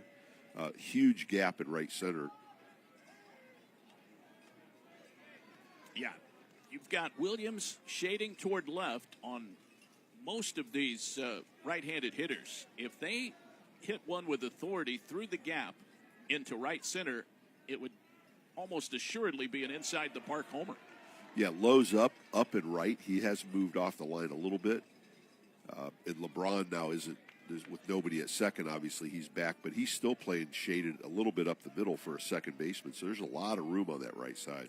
2-1. Krazel pitching. That's shot to third. Palange on it. He comes up and fires to second. They get the out on Carmella, and that retires the side, but damage done. 1 run on 2 hits. No errors. 1 runner was left on base. And we go to the bottom half of the fourth inning. It's now Badin 1 and Padua 0. Let's pause for these messages from the OHSAA. This is coverage of the state baseball tournament on the NFHS and OHSAA radio networks, brought to you by Chocolate Milk. Here's to the ones who put in the work, the no days off, rise and grind warriors who live by the oath of my body is my temple. And when their temple needs to rebuild after a long workout, athletes of all types choose low-fat chocolate milk. It's delicious and contains the right mix of protein and carbs to help refuel exhausted muscles. Chocolate milk turns Motivation Monday into Flex Friday. Crush your goals with the help of a real recovery drink. Try it for yourself. Built with chocolate milk. The official beverage of high school sports is brought to you by the American Dairy Association Mideast. This is the sound of a popular American motorcycle. It's the sound of freedom, the open road, really good times. And this is what it sounds like with a drunk guy in it. How do you like the sound of that? Cops are cracking down on drunk motorcycle riders. If you ride drunk, you will get caught and you will get arrested. Drunk riding, over the limit, under arrest. Paid for by the U.S. Department of Transportation. You're listening to the State Championship High School Baseball Tournament on the Ohio High School Athletic Association Radio Network. Well, we go to the bottom half of the fourth inning. A 1-0 Badin lead here in the Division II state semifinals at Canal Park in Akron. Padua looking for the equalizer. Lucas Palange will lead things off against Caleb Dreesen. There is a new catcher. This one is taken low for the first pitch of the bottom of the fourth. 1 ball and no strikes. Cooper Anzalone, the sophomore, is now catching, and he will be hitting in the number 3 position in the lineup. This one is taken a strike, letter high, and it's 1 ball and 1 strike. So Cade Cummins pinch hit for Kyle Anderson, the injured catcher, and promptly delivered a base hit and scored the first run of the ball game. High fly ball to right field. It's shallow. Luby comes on and makes the catch. Belange retired.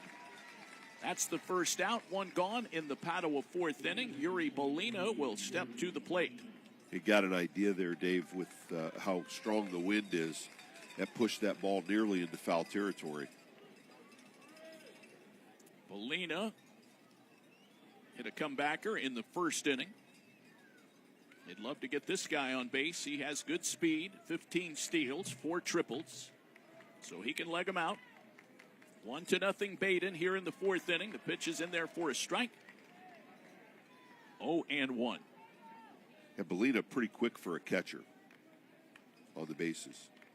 He is deep in the right-hand batter's box. Dreesen to the plate, and that one is taking a strike. It's 0-2. Well, you go back. You had a leadoff hit for Padua in the bottom of the first inning. Since then, every batter has been retired by Dreesen. 0-2, that's way up and in, and that got him way up on the helmet. He's grabbing the left side of his face. Hopefully that got helmet.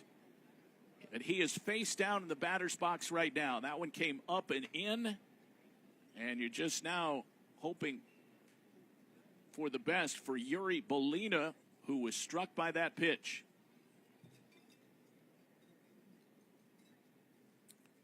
Canal Park obviously very quiet right now, and everyone on pins and needles as Bolina is still down. Laying face down in the right-handed batter's box. He started to get up to his knees, but now he's back completely prone. Hard to tell from here whether that ball you could hear it hit. It sounded like it hit his helmet, but don't know if it glanced, if that forced it to glance down off his cheek, and now they're putting the gloves on, so.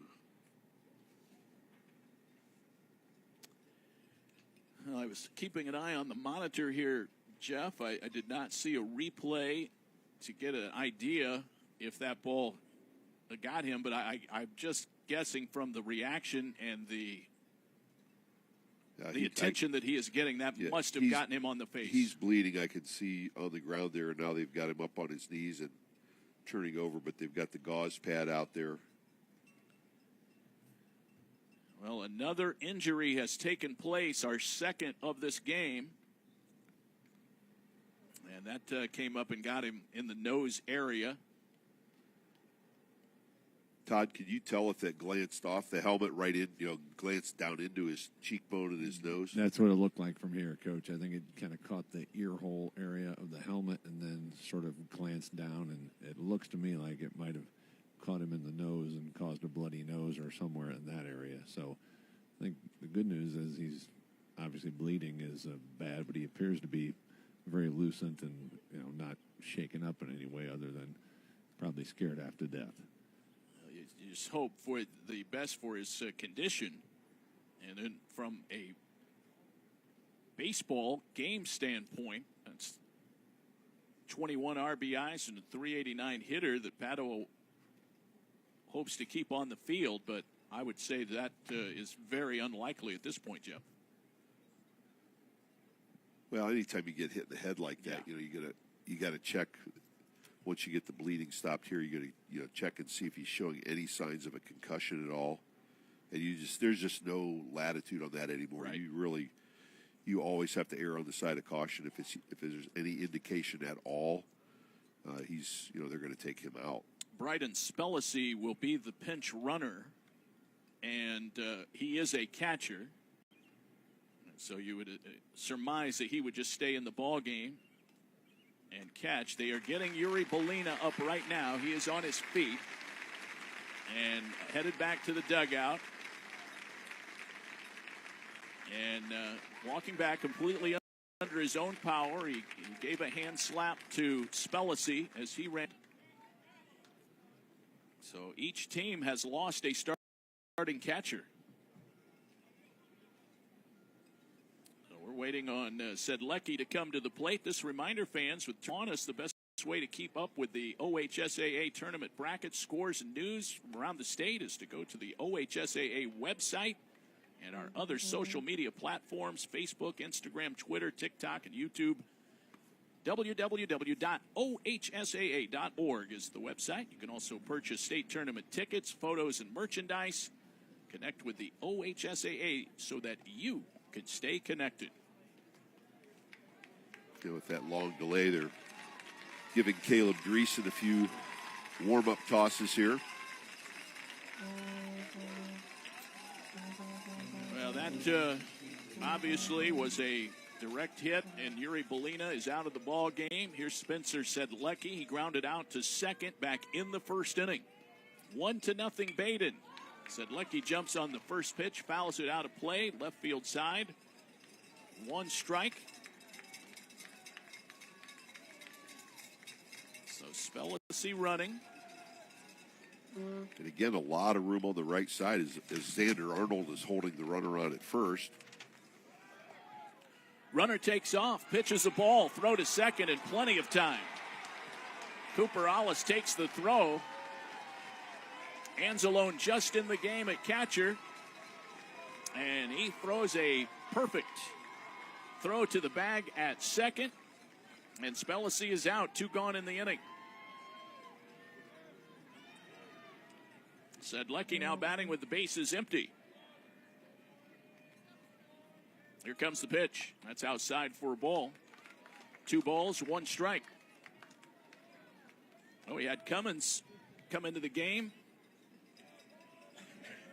He got an immediate base hit and scored a run. Anzalone replaces Anderson and throws out a base runner. Swing and a miss by Sedlecki, and it's 2 balls, 2 strikes. Trey Martin on deck if the inning can extend. It's just a 1-run ball game right now. Badin 1 and Padua 0.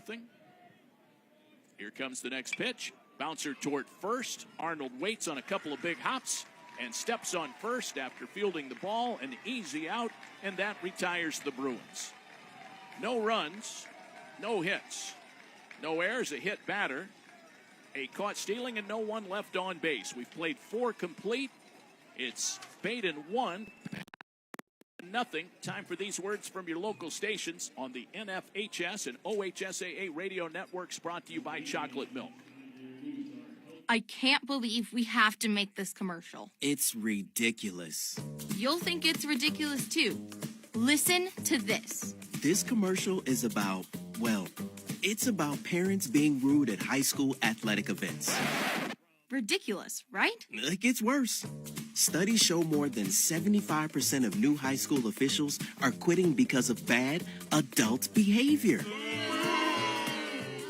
So now there's a shortage of refs here in Ohio, in almost all sports. No officials means no more games. Is that what you want for us? Come on, parents. It's time to grow up. Cheer for your team. Be proud of your children. But stop being so ridiculous. And don't make us run another commercial. Because we will. This message presented by the Ohio High School Athletic Association and the Ohio Interscholastic Athletic Administrators Association, reminding you to always practice good sportsmanship.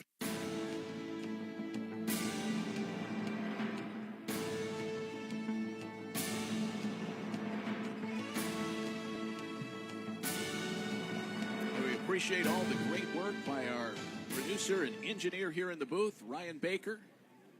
Our broadcast team here on the OHSAA Radio Network, David Wilson, Jeff Kurtz here in the booth, Todd Walker in the dugouts. It is a 1-0 ball game with Badin holding onto that slim lead in a pitcher's duel. Nathan Krazel back to work for the Padua Bruins.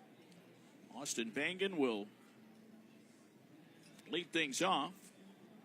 Belina has been replaced behind the plate by Bryden Spellacy, the freshman catcher, who will check into the ball game after pinch running for Belina. We'll go back to Todd in a moment, get an update on Yuri Belina. Both starting catchers have been knocked out of the ball game with injuries. Here's Austin Vangen, and he rips one toward right center. That's the gapper we were talking about earlier. It's rolling all the way back out into the deep outfield area. And Williams hustles over there, gets it back in, and Vangan has to hold it second with a double. That one not tagged enough to get all the way through to the wall, and so it's a two-bagger for Vangan and a good start for Badin here in the fifth. And we've been talking about that alignment today, Jeff, and finally somebody found that spot. Yep, got the gap there, and as you said, the ball just kind of didn't have enough juice on it to get all the way to the warning track, but easy stand-up double.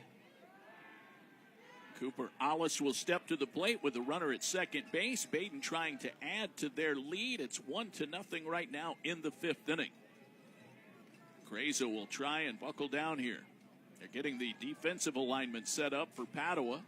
Both the shortstop Zemla and the second baseman LeBron moving all over the place, trying to confuse Vangan.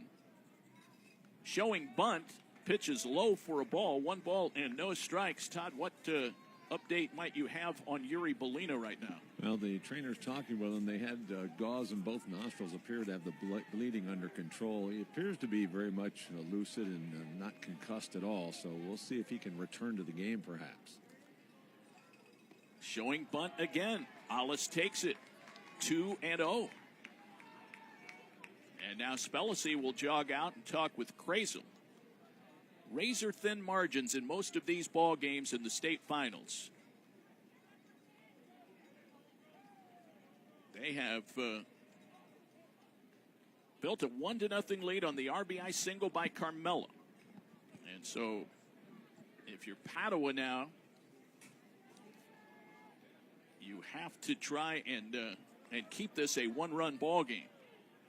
They're going to call time, and so Padua can get some relief pitchers and catcher down to the bullpen, which is out in right.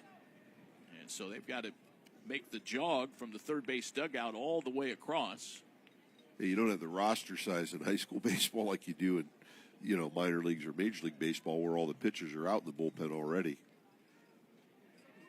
These guys are all playing multiple positions. There's nothing that tells the starter, hey, you might be in some trouble, more than watching your relief pitcher run all the way across the field. Right, you parade them right past you.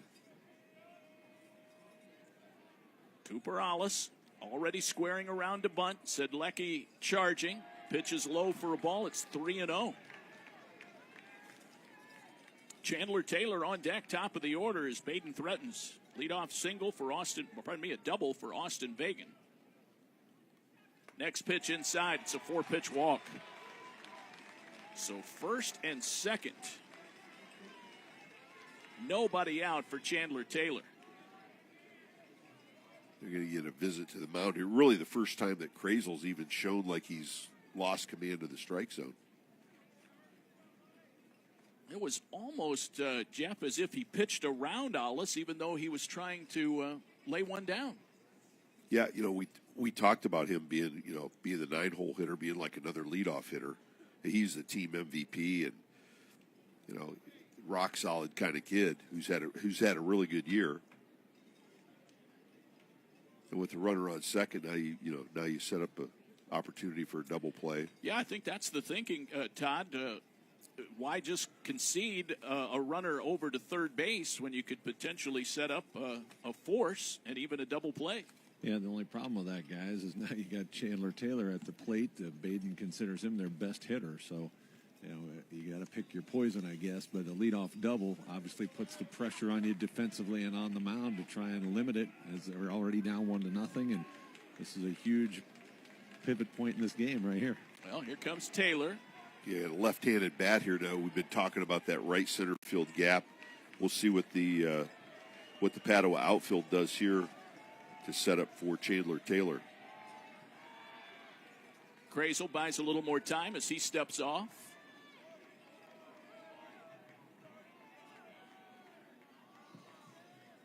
Brandon Tillman is warming up. Bunt play, and they had the wheel defense on with Zemla coming over to cover third, but the pitch was taken for a strike. It's 0-1.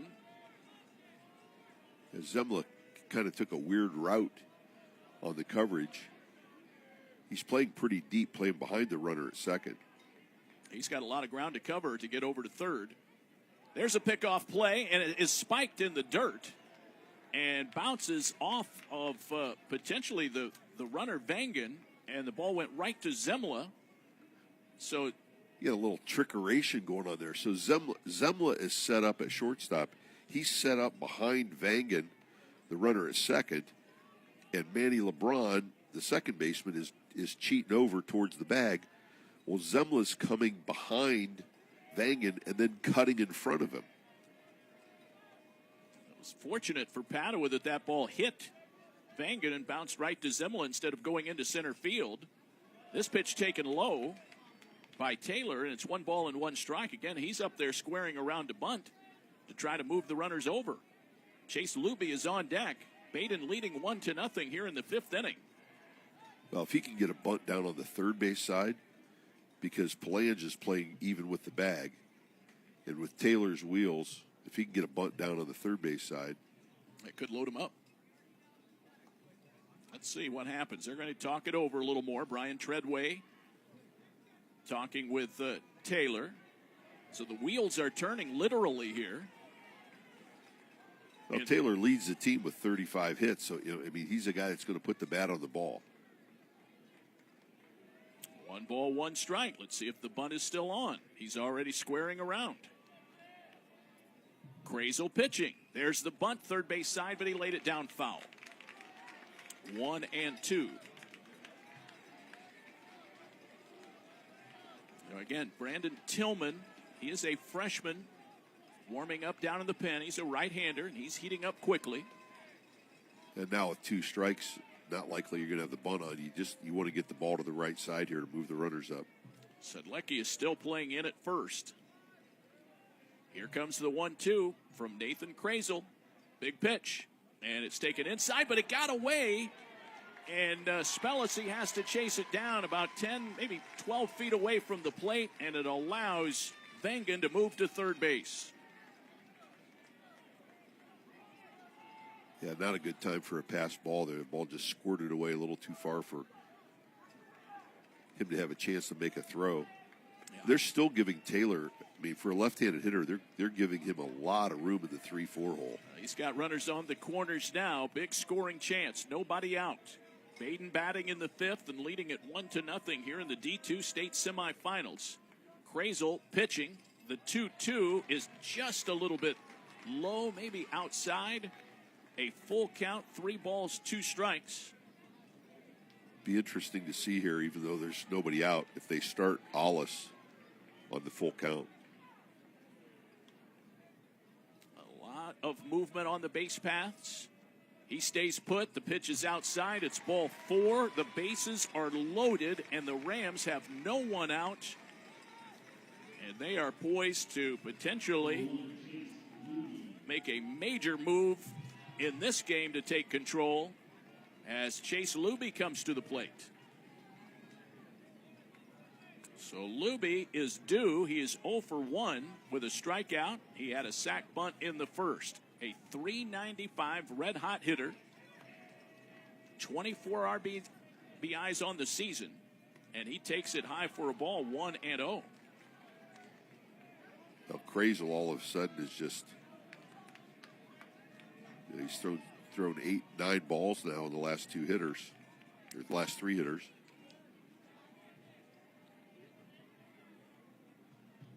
One and 0. He comes set. And from the stretch, the right-hander kicks and fires. Missed high with that one as well. 2-0. The junior trying to harness some control here. He could use a strikeout. Maybe a line drive right at one of the infielders. They have a force at any base, including home. 1-0 Badin here in the 5th. Here is the pause, and now the pitch. Wave and a miss. 2-1. Now, Palange is their number 2 guy, so to see who they've got up in the bullpen, see if we can get a... Yeah, that is Brandon Tillman, Jeff, freshman. Yeah. Outfield very shallow. Here comes the next pitch. That's outside for a ball. 3-1. Well, you're in that dilemma here, Jeff. You You don't want to groove one, but you can't walk him. Got nowhere to put him. Bases loaded for the Rams. 3-1. That's socked into left field. That's a base hit. Station to station baseball. Throw is cut off. Everybody is safe. Vangan scores. It's 2-0 Rams here in the top of the fifth inning. RBI single by Chase Luby, his 25th RBI of the year. Solid single into left, and the Rams double the lead here at Canal Park. Yeah, that's a big run right there. Good piece of hitting there, Jeff. Just outside and just went right with the pitch. Taylor moves up to second. Fastball outside to Anzalone. His first at-bat of the ball game after coming in to catch for injured Kyle Anderson. 2-0 Rams here in the fifth. That one is in there for a strike, inside corner. Rams have scored in consecutive innings. Yeah, the Padua defense, you know, the middle infield here, Zemla and LeBron, both stay pinched. They're giving lots of room in the holes. And that last base hit by Luby to drive in the run right through the 5-6 hole with shortstop Zemla pulled up the middle. Cooper Anzalone hitting .368. I think there's a problem with a fan behind the plate, and Keith Biatola, I think, has had enough. And large white hat. Okay. Right behind home plate, and the second base umpire noticed that it was a problem for people in the field trying to see the ball then as it came off the bat, that kind of thing. So it's one of those big safari or bucket hats. They made him take it off. Okay, I saw Jeff wearing one of those earlier. Here is the pitch from Krazel, a swing and a miss. And it's now 1-2 strikes. Pardon me, that was strike 3. That was a strikeout swinging. So Anzalone, who has 7 RBIs on the year, becomes the first out of the inning. So Cade Bowling will step to the plate. The bases are still loaded. 1 out. A run is in here in the fifth inning. 2-0 Badin. Wind continues to pick up speed and is blowing now not quite straight in, but almost toward first base from left to right. First pitch is strike to Bowling, who is 0 for 2 in the ball game. Krazel pitching. That's a chop foul at the plate. And it's 0-2. Bowling with 28 RBIs on the season. His right guy, right spot here for them.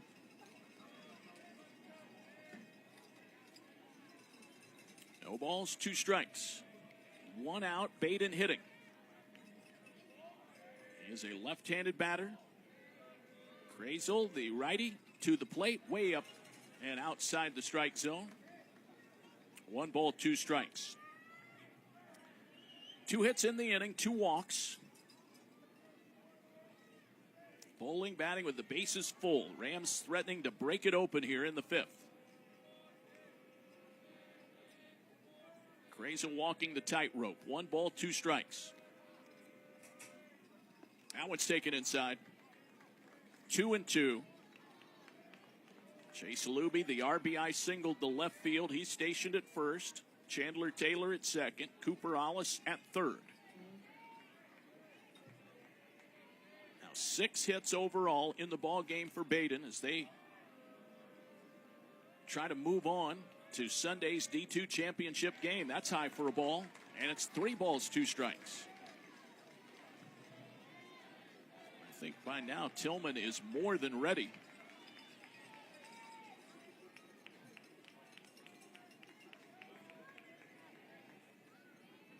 Krazel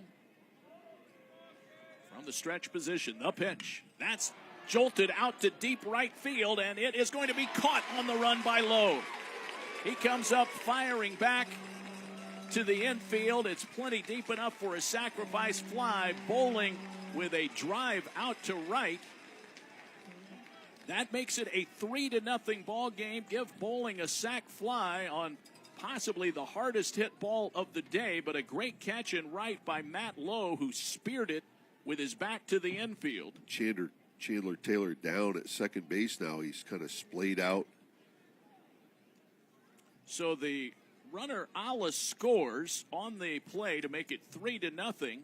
When the ball was thrown back in, Taylor was hustling back to second base and Luby back to first, and Taylor ends up shaken up on the play.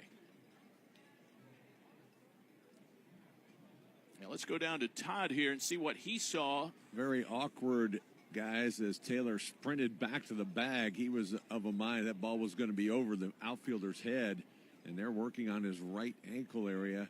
I think as he slid back into the base, with the infielder also converging and just twisted everybody up. And hopefully he's able to shake it off, because he is arguably their best player, and he's trying to do that right now. He's waving off the trainer. But on the good side of that, guys, maybe some inspiration for Padua, as Yuri Belina has put his shin guards back on, has been warming up down here, leading me to believe that he could very well return to this game.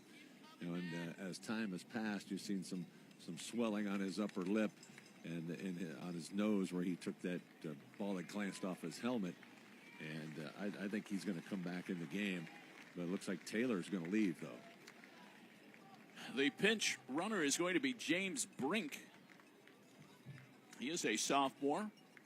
And so players really taking it on the chin or nose, literally. And we've seen now 3 players have to leave the ball game due to injury. But, guys, I don't think off the bat anyone expected Matt Lowe to make that catch. That was a phenomenal grab in right field, and that saved a couple of runs. So there may be an appeal here before they pitch to Austin Buckle. Well, Lowe got a great jump on the ball, and again, the wind factor, the way it keeps changing direction and swirling. So Buckle is in the box. We'll see if Padua appeals over at third. It does not now appear that they're going to do that. Krazel to the plate, and it's inside for a ball. It's 1 ball and no strikes. Defense up the middle, they're really conscious. Anytime there's a runner at second, Manny LeBron is staying very close to the bag. 1-0, here it comes. And a swing and a foul. Big swing there by Buckle, who has 29 RBIs on the year, but he's 0 for 2 today. Runners at first and second. It's been a scoring inning for the Badin Rams. They lead it by a score of 3-0 right now in the 5th inning. This is a team that has outscored its opponents now 53-0 in the state tournament. Here's the 1-1. Swinging a foul. Buckle with a couple of pretty good cuts.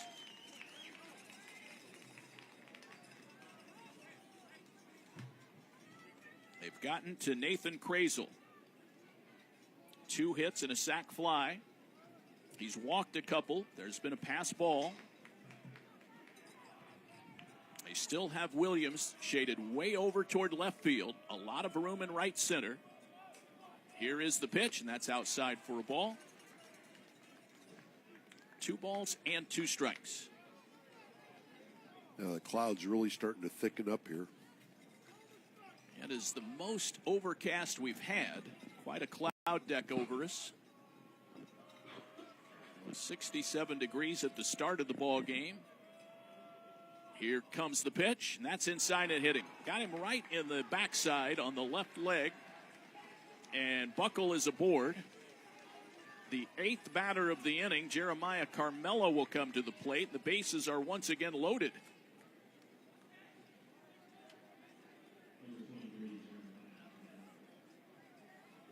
So, it was the pinch runner, Brink, now at third.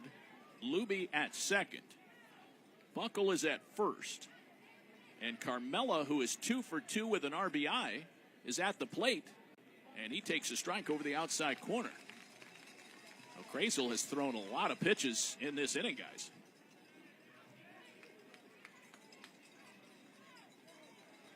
3-0 Badin lead.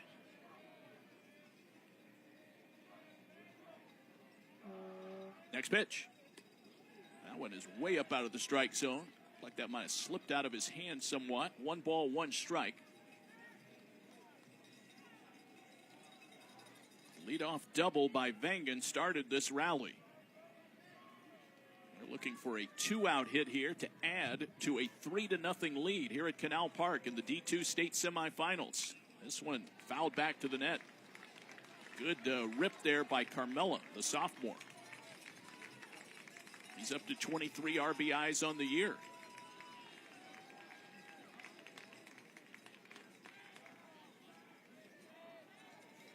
Nathan Krazel. He is battling. There's no question about that.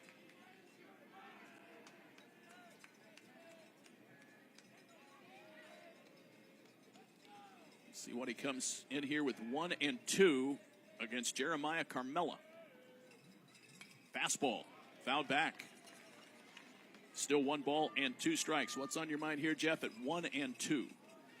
Well, he's, you talked about the number of pitches. He's over 35 pitches this inning. And he wants to try to get him to hit a ground ball here, obviously, get a little comebacker. He would take it out any way he can get it. 1 ball, 2 strikes. The pitch. That's ripped into left field. That's a base hit. Brink scores. They're going to try and score Luby. Throw cut off, and then the relay to the plate is too late. It's a 2-run single for Jeremiah Carmella into left field. He's having quite a day in the Division II state semifinals. 3 RBIs for Carmella, and it's a 5-0 lead for the Badin Rams here in the top of the 5th. Well, Krazel came right into the wheelhouse there. He didn't try to nibble at all. And Carmella just dropped the barrel on it, ripped the line drive into left field. Great piece of hitting by Carmella.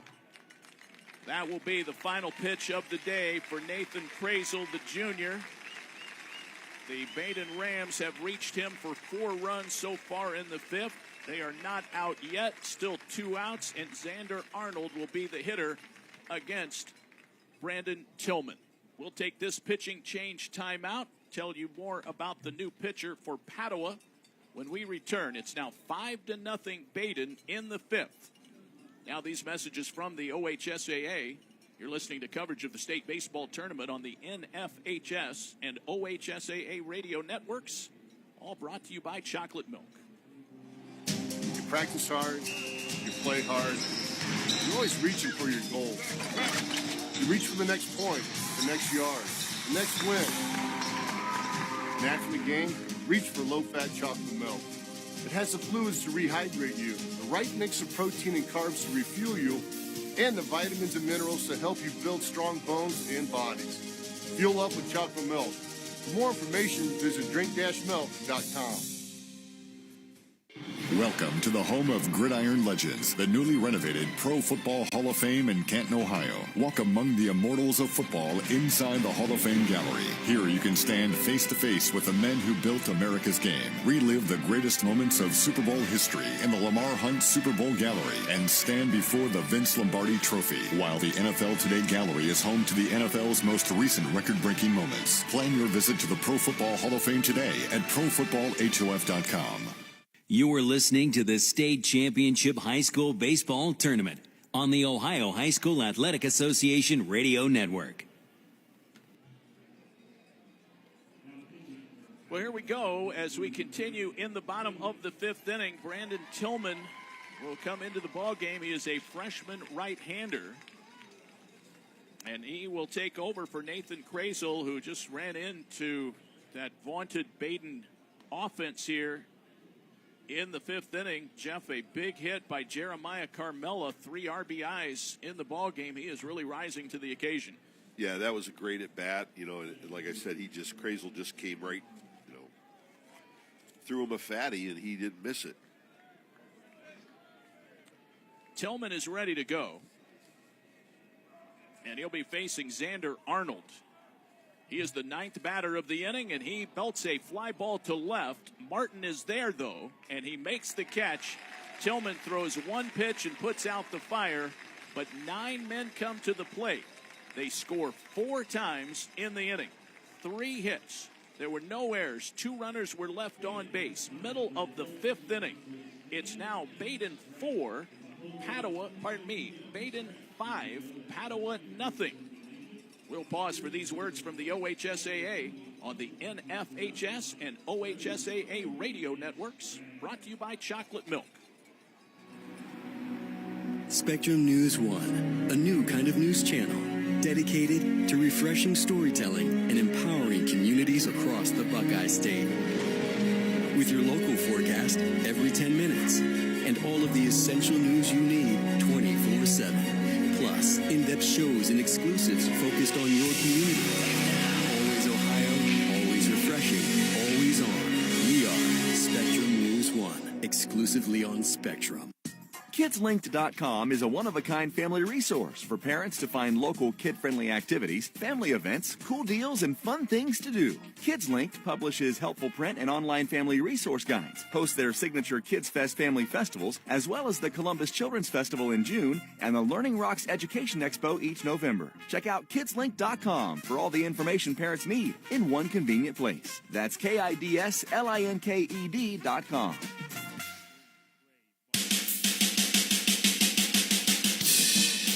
School sports aren't just extracurricular.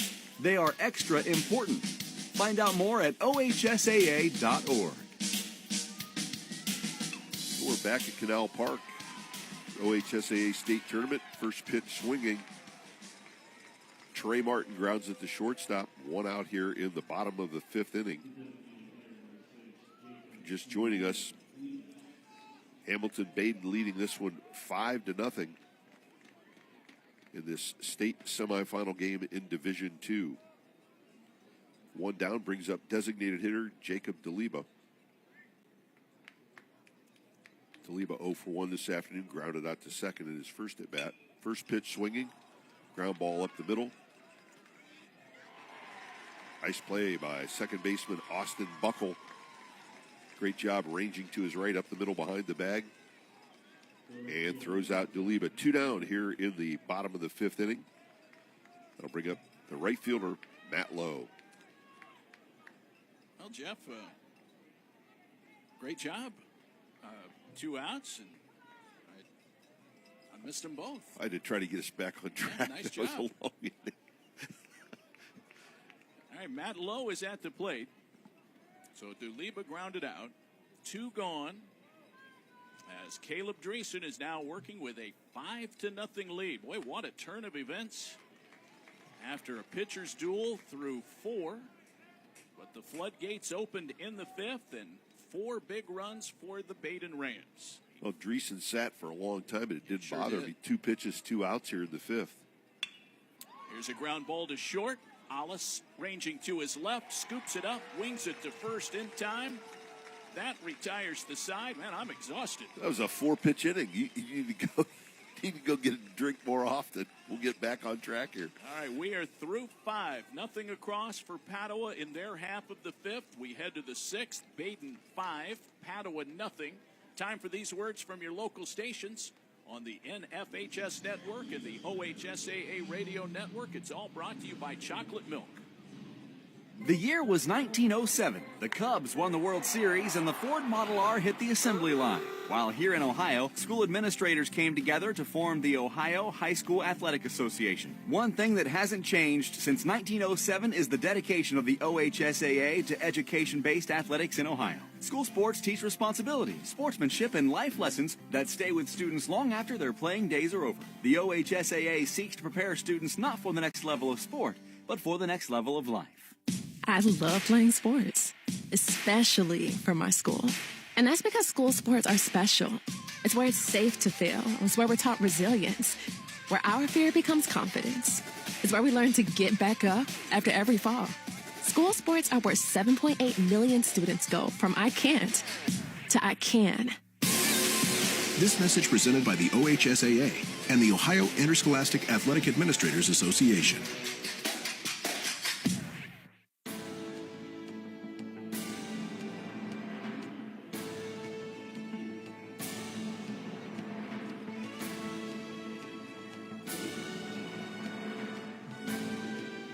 we are ready for the 6th inning. There's some changes going on for Padua. There's a pitching change as they bring on Lucas Palange. He'll move from third to the mound and replace Brandon Tillman, who worked 1/3 of an inning. He got Xander Arnold out to quell that rally last inning. Austin Vangen will lead things off against Palange, who has a 4-2 record on the mound. This is his 10th appearance, his first in relief this year. 4-2. He's given up 48 hits, 20 runs, 14 of them earned, 7 walks, 27 strikeouts. His ERA is 2.45. He was the winning pitcher in their regional final. And so he'll take over here and become the 3rd pitcher for the Bruins. And Austin Vangen will lead things off. He jumps on the first pitch, skies it high on the right side. And the second baseman calling for it, making the catch. That is not LeBron. Let's check in with Todd Walker and see if he has the defensive changes lined up. Yeah, Ryan Jankowski came into play second, and LeBron moved over to third base. Okay. So LeBron now at the hot corner. Pop up to second by Vangen. And Cooper Alice at the plate. He takes a strike.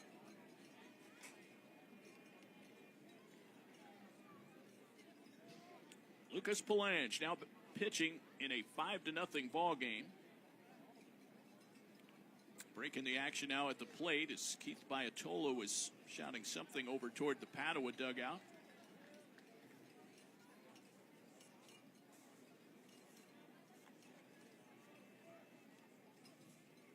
Next pitch. That's just a little bit outside. These Badin Rams here for the 15th time in the Final Four. That is quite a pedigree. The pitch. That's taken a strike outside corner, 1 ball and 2 strikes.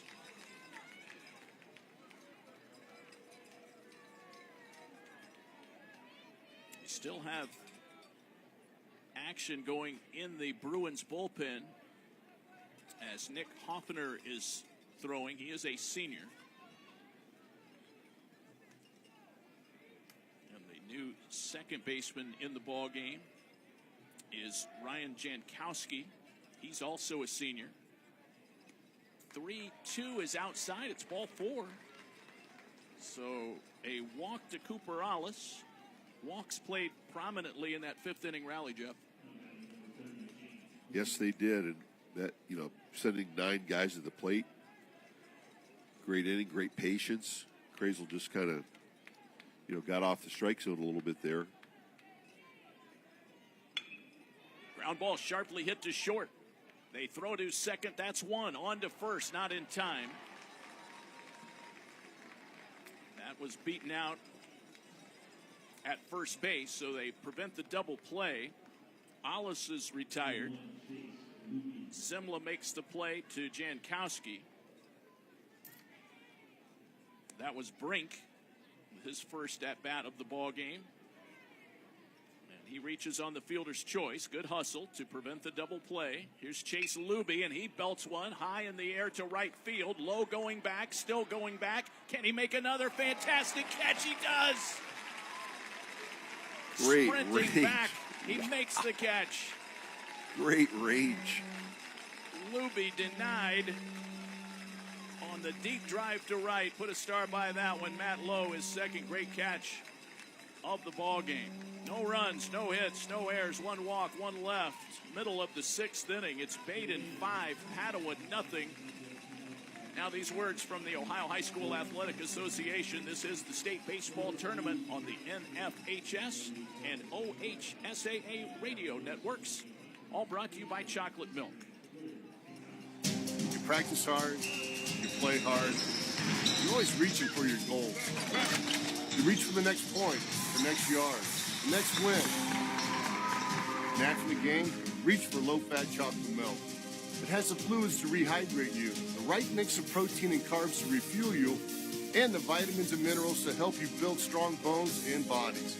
Fuel up with chocolate milk. For more information, visit drink-milk.com. Did you know that soy protein helps today's student athletes score goals, ace their serves, and cross the finish line? Soy is a great protein option that helps build muscle, reduces inflammation, and helps with muscle recovery after exercise. Adding both soy and animal protein to your diet makes for a winning combination. For more about the benefits of soy protein, the Ohio Soybean Council invites you to visit soysecrets.com. The Ohio Soybean Council, sustaining life, respecting nature. It's state tournament baseball on the Ohio High School Athletic Association Radio Network.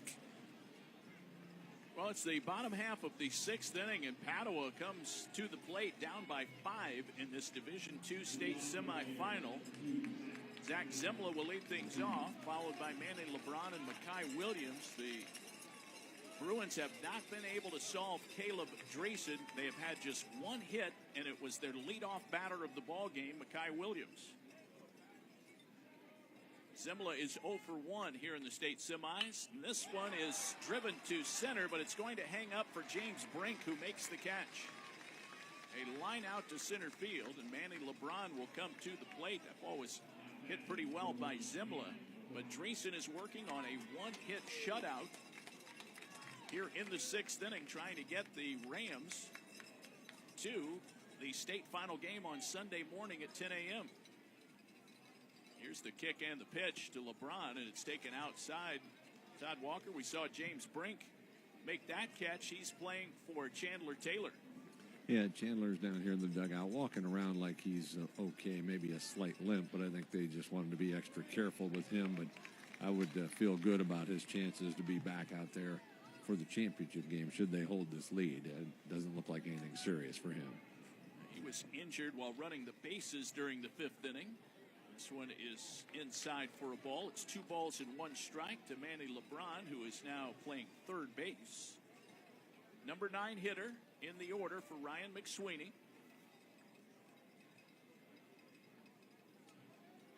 2-1 from Caleb Dreesen. That one is taken low and away for a ball. It's 3-1 with Jeremiah Carmella going 3 for 3 and driving in 3 runs and 5 runs on the board overall for Badin. As this one misses low, it's a walk. So LeBron is aboard, but with all of the offense, guys, the job that Caleb Dreesen is doing is kind of flying under the radar. That may be it for him. Well, the one thing that's different, Dave, you talked about us working softball last week. One of the biggest differences between baseball and softball is the pitch count. So these guys get, it's a tiered pitch count. They get to a certain number of pitches. They got to rest for 24, 48 hours, whatever it is. He may be, I don't know where he's at on pitch count. He looks to be pretty good. Right now, they don't have anybody warming up for Badin. Now, they could always just move a position player in, but no one in the bullpen, so they will stick with Dreesen right now. 1 on, 1 out. Yeah, he's retired 16 in a row, so. Here we go. 5-0 Badin. Top of the order, and Makai Williams. And he takes the ball low and away for ball 1. Williams, left-handed batter, the junior, top of the order. He had the single in the first inning, and that has been it.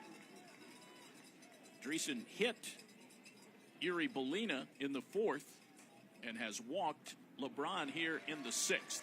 And so the other 2 base runners, everybody else retired. And Bellina, after being hit and had to leave the ball game, Bryden Spellacy pinch ran and immediately was caught stealing.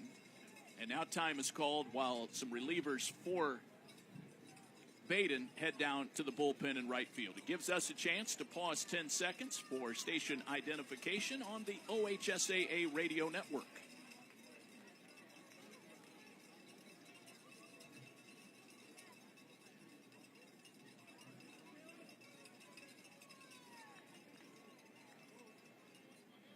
Five to nothing. Hamilton Badin. leading, trying to make it to the championship game on Sunday in Division II, our final year of 4 divisions in high school baseball. Next year it will expand to 7. The pitch on the way. Williams takes it inside. 2 balls, 1 strike. Caleb Dreesen, the sophomore. 6-1 on the year, a 1.77 ERA. This is 12th game of the year, his 9th start, and maybe his best. That one nearly caught the corner, but Keith Biatola rules it a little bit wide, and it's 3 balls, 1 strike. Just the 4th hitter that he's gone to a 3-ball count on. Yeah, he's been very efficient today. Here's a ground ball cued off the end of the bat. Bowling has it at third. They go to second, and they get the force. Buckle just getting there to take the throw. Williams safe at first on the fielder's choice, but 2 outs in the inning. 5 play at second. Here's Lucas Palange, who's now pitching. He's 0 for 1 with a sacrifice bunt in today's game. We're in the top of the 6th inning. That's outside for a ball. 5-0 Badin. A team that has not allowed a run in the postseason.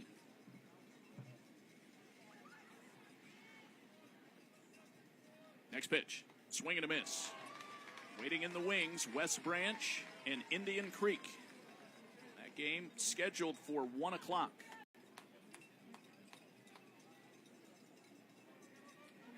Tyler Verdun is warming up. He is the closer for Badin. Here's a foul that will reach the seats on the first base side. Let's go around the horn here. Some of your thoughts, guys, on what we've seen Badin do today. Let's start with Jeff. Well, I think Badin, as advertised, we talk about they're a team that's been here many, many times. This is, in their DNA, if you will. Here comes the right-hander's pitch. Another swing, another foul. Todd Walker. Well, I think for Badin, they're getting just what you want out of Caleb Dreesen. He probably will be able to finish this game, but I think it's interesting. They send Verdun back into the bullpen. They're not going to mess around and let Padua have life. They may bring in their closer if they need to. Here comes the next pitch. That's high and outside for a ball. It was 0-2. Now it's 1-2.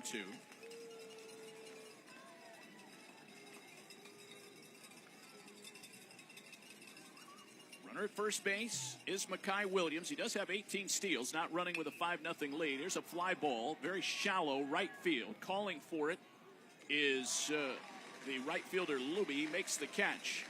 Palange is out, and that retires the side. No harm done by the 1-out walk.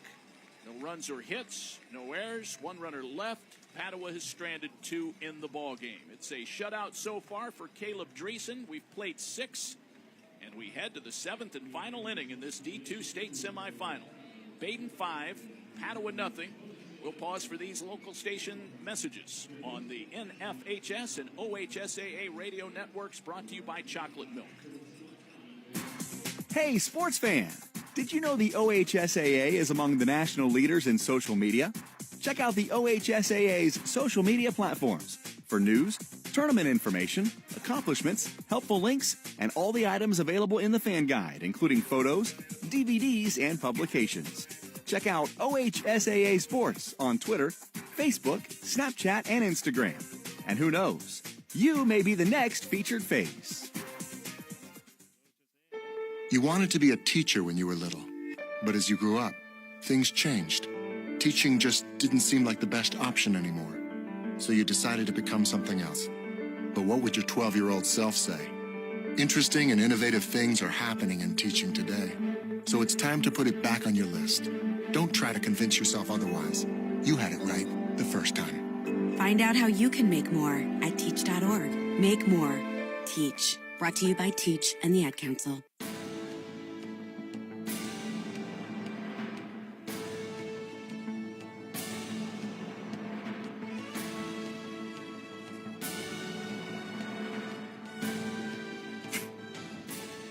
We go to the 7th inning. Nick Hoffner will come on to pitch. The senior right-hander takes over for Lucas Palange, who through 1 inning and did not give up any hits or runs. And Hoffner will take over as Badin hits for what they hope is the final time in the top of the 7th inning. We will see Cooper Anzalone lead things off. He'll be followed by Cade Bowling and Austin Buckle. Jeremiah Carmella due to hit 4th if they are able to extend the inning. Badin with a 5-run cushion, 5 runs on 7 hits. Meanwhile, Caleb Dreesen of Badin has thrown a 1-hit shutout so far. And the only hit came from the very first batter he faced in the ballgame. So here's Hoffman.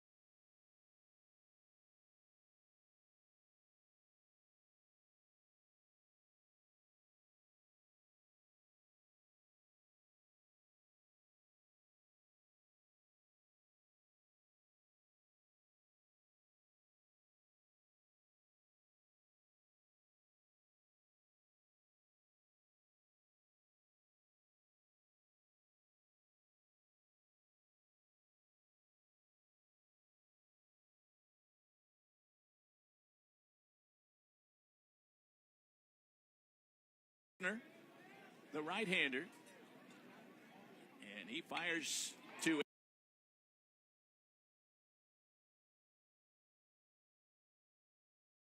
both starting catchers left the game with injuries. That is probably going to be foremost on the minds of the coaches.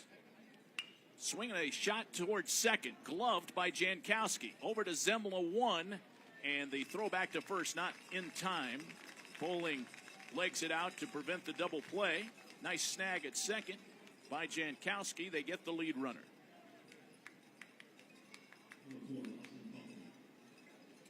One down, one on for Austin Buckle. You know, interesting with this pinched infield up the middle with Jankowski being shaded towards the bag. If he's 2 or 3 steps more to his left, he's moving towards the bag. They might have been able to turn the double play on that. As it was, he had to go glove side into the hole a couple steps to his left to field the ground ball.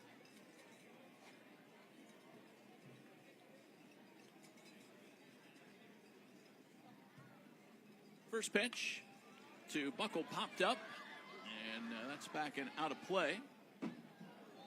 1 out, 1 on. A 5-0 Badin lead. If you're looking ahead to the 7th for Padua, you'll have Spellacy, Sedlecki, and Martin. 3, 4, and 5 hitters due up, but a 5-run mountain to climb as it stands right now. Another throw to first. Bowling is back. Wind blowing in from left. Very cloudy right now. Throw to first again, not in time.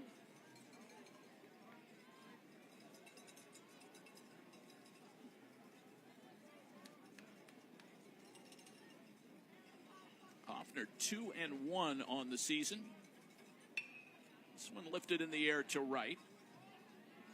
Easier play this time for Lowe, who has made 2 spectacular catches in the ball game. He puts that one away. 2 outs. Jeremiah Carmella to the plate. 3 for 3 today.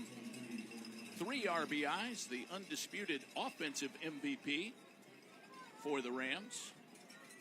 The sophomore right-handed hitter, DHing. Now 25 RBIs on the year. He had a big 2-run single in the 5th. And he shoots one in the air to very shallow left. Zemla back on the grass will make the catch at short. That retires the side. Carmella out for the first time. And nothing doing in the 7th for Badin. No runs, 1 hit, and 1 man left on base. Last chance for Padua as we go to the bottom of the 7th. It's Badin 5 and Padua nothing. We'll pause for these messages from the OHSAA. You're listening to coverage of the state baseball tournament on the NFHS network and the OHSAA radio network, brought to you by Chocolate Milk. Here's to the ones who put in the work, the no days off, rise and grind warriors who live by the oath of my body is my temple. And when their temple needs to rebuild after a long workout, athletes of all types choose low-fat chocolate milk. It's delicious and contains the right mix of protein and carbs to help refuel exhausted muscles. Chocolate milk turns Motivation Monday into Flex Friday. Crush your goals with the help of a real recovery drink. Try it for yourself. Built with chocolate milk. The official beverage of high school sports is brought to you by the American Dairy Association Mideast. You may think seatbelt laws are no big deal. Well, you couldn't be more wrong. Cops are cracking down day and night in the city, in the country, and all points in between. Make no mistake, if you don't buckle up, you will get caught and you will get a ticket, even if you've gotten away with not buckling in the past. Things are about to change. Cops are serious about seatbelt safety, so don't kid yourself. Buckle up every time or get a ticket. Click it or ticket. Paid for by the U.S. Department of Transportation. You can stay in the game long after your playing days are done. Become an OHSAA contest official. Log on to ohsaa.org for more information. Well, we have arrived at the bottom of the 7th inning. It is 5-0 Badin. A trip to the state championship game on the line. The D2 final will lead off championship Sunday at 10 a.m. Badin trying to make it into that game against either West Branch or Indian Creek. Those teams are scheduled to play next. First pitch from Caleb Dreesen, who stays in to try to finish out the ball game. He gets a strike to the leadoff hitter, Bryden Spellacy. Next pitch fouled back. Quickly 0-2 from Dreesen, who has been phenomenal in this game. A one-hitter at this juncture. Yeah, at this point in the game, he's not going to mess around. He's just going to come right at these Franciscan hitters. Here comes the 0-2 from the right-hander. Ground ball back through the middle. Tough backhanded play by Buckle. Turns and throws to first. Great stretch by Xander Arnold. And they got Spellacy by a half step at first base. I think we're going to get an appeal here. Great stretch by Arnold. He came off the bag, and I think they were pointing right away. They thought he lost contact with the bag. We'll get a replay here in the booth. I think he stayed on the bag. Spellacy staying out there, but the umpires will chat. But boy, what a stop by Buckle moving up the middle. Todd Walker, what did you see?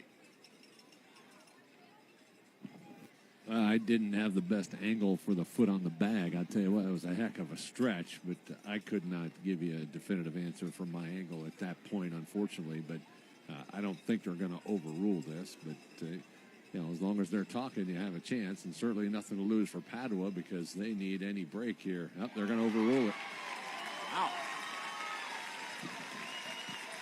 That was one time it looked to me like the replay was on the side of the defense. Well, that'll be a hit. Well, that ball just got by Dreesen, but he gets a glove on that. It was hit hard.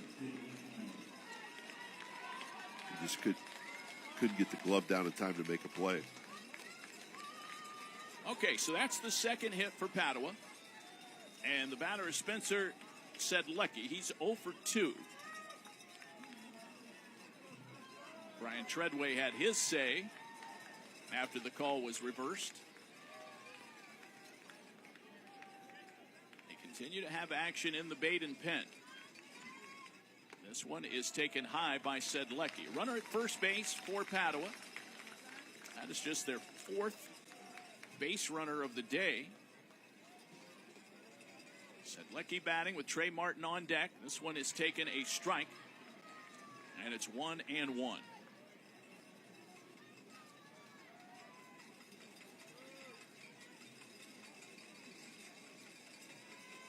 Next pitch. That one's in there at the knees for a strike.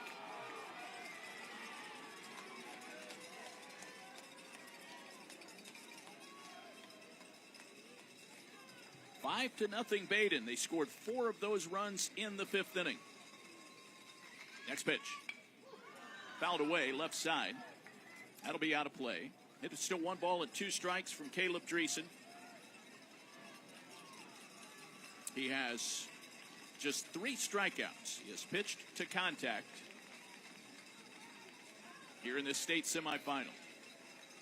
He's had some good defense played behind him. That one is low on a fastball. 2 balls, 2 strikes.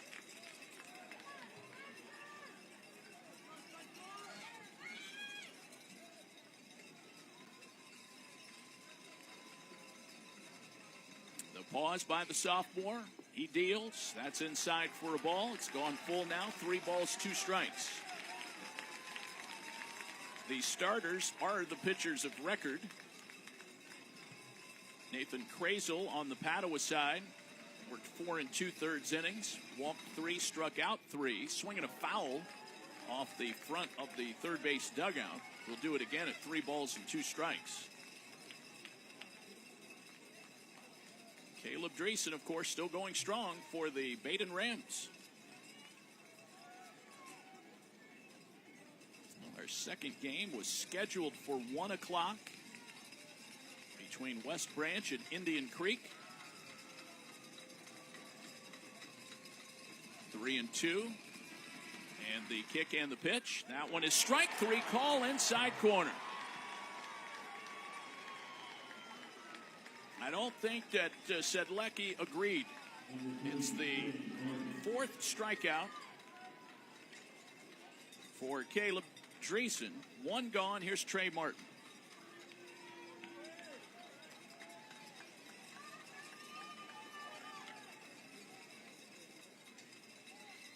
The kick and the pitch. That's high for a ball.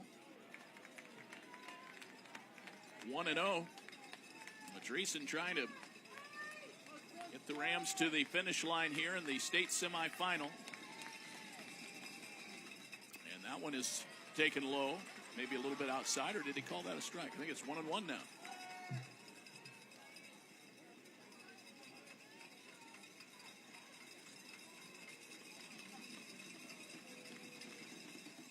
This one jolted into left. That's down for a hit. Second hit of the inning. Trey Martin checks in at first with a line drive single into left field. That will move Spellacy up to second base. 1 out, 2 on. Here in the 7th as the Bruins put together their first multi-hit inning of the ball game. Jake Dubila will bat now. Cooper Anselo trotting out to talk to Dreesen there. He just left that ball up and out over the middle of the plate.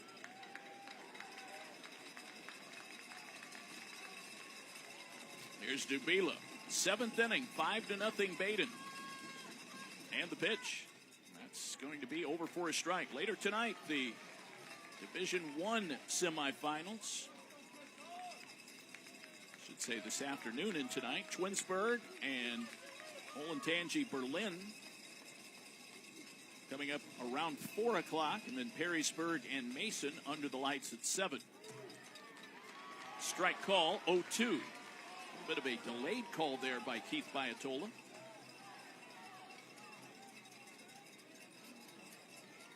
Runners at first and second, 1 out for Padua here in the 7th inning.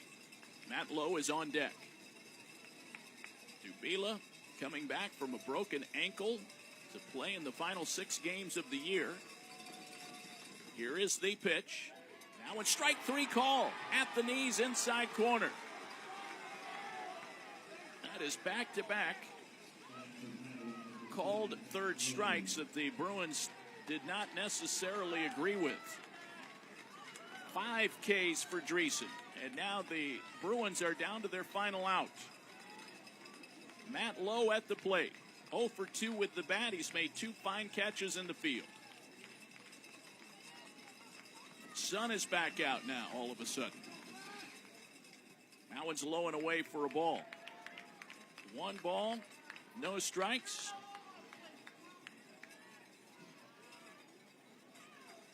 These teams will be off tomorrow.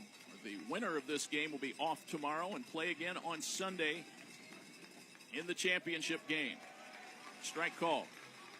1-1. Dreesen.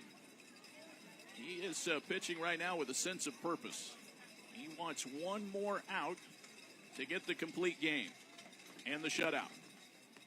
That's low and a sliding stop by Anzalone behind the plate.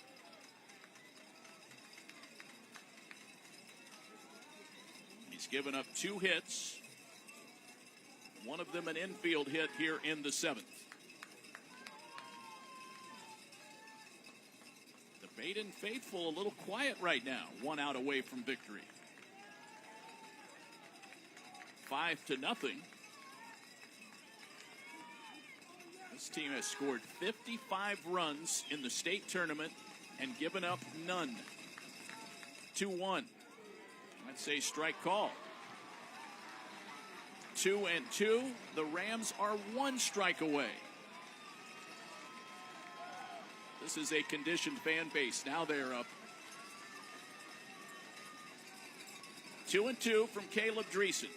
The pitch on the way. That's low and away, and it got away from Anzalone. The runners will move up. What did you see there, Jeff? A wild pitch there. It handcuffed Anzalone a little bit, but that was off the plate and in the dirt. A little extra adrenaline there by Dreesen trying to get the final out. Matt Lowe at the plate. Dreesen takes a deep breath behind the mound. We're in the top, at the bottom of the 7th inning. 5-0 Rams. 1 strike away from a win in the state semifinals. It's 3 balls and 2 strikes to Matt Lowe. Caleb Dreesen straightens from the stretch, kicks and fires. Strike 3 call, outside corner. And the Rams win the state semifinal in shutout fashion over the Padua Bruins by a score of 5-0. In the 7th inning for Padua, 3 called third strikes, no runs, 2 hits, no errors, 2 runners were left on base.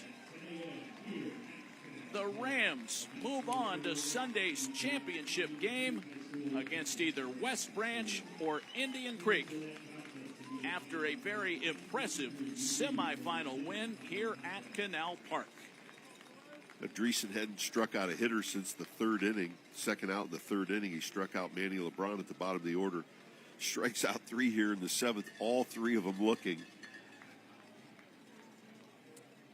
It's a final from Canal Park as the Hamilton-Badin Rams pocket a 5-0 victory. We'll have all of the final totals and some post-game thoughts when we return to Canal Park in just a moment. Let's pause for these messages from the Ohio High School Athletic Association. This is coverage of the state baseball tournament on the OHSAA Radio Network and the NFHS Network. It's all brought to you by Chocolate Milk. Max Preps is your source for high school sports. From schedules to stats, live scores, rosters, video, and photos, Max Preps has it all. And when you download the Max Preps app, you can add your favorite teams and get notified on the go. Have your own personalized scoreboards and stay updated on the latest news surrounding your high school team. As a proud partner of the Ohio High School Athletic Association, Max Preps wishes every student, athlete, and coach out there a very successful season. Welcome to the home of Gridiron Legends, the newly renovated Pro Football Hall of Fame in Canton, Ohio. Walk among the immortals of football inside the Hall of Fame gallery. Here you can stand face to face with the men who built America's game. Relive the greatest moments of Super Bowl history in the Lamar Hunt Super Bowl gallery and stand before the Vince Lombardi Trophy, while the NFL Today gallery is home to the NFL's most recent record-breaking moments. Plan your visit to the Pro Football Hall of Fame today at ProFootballHOF.com. Practice hard, you play hard, you're always reaching for your goals. You reach for the next point, the next yard, the next win.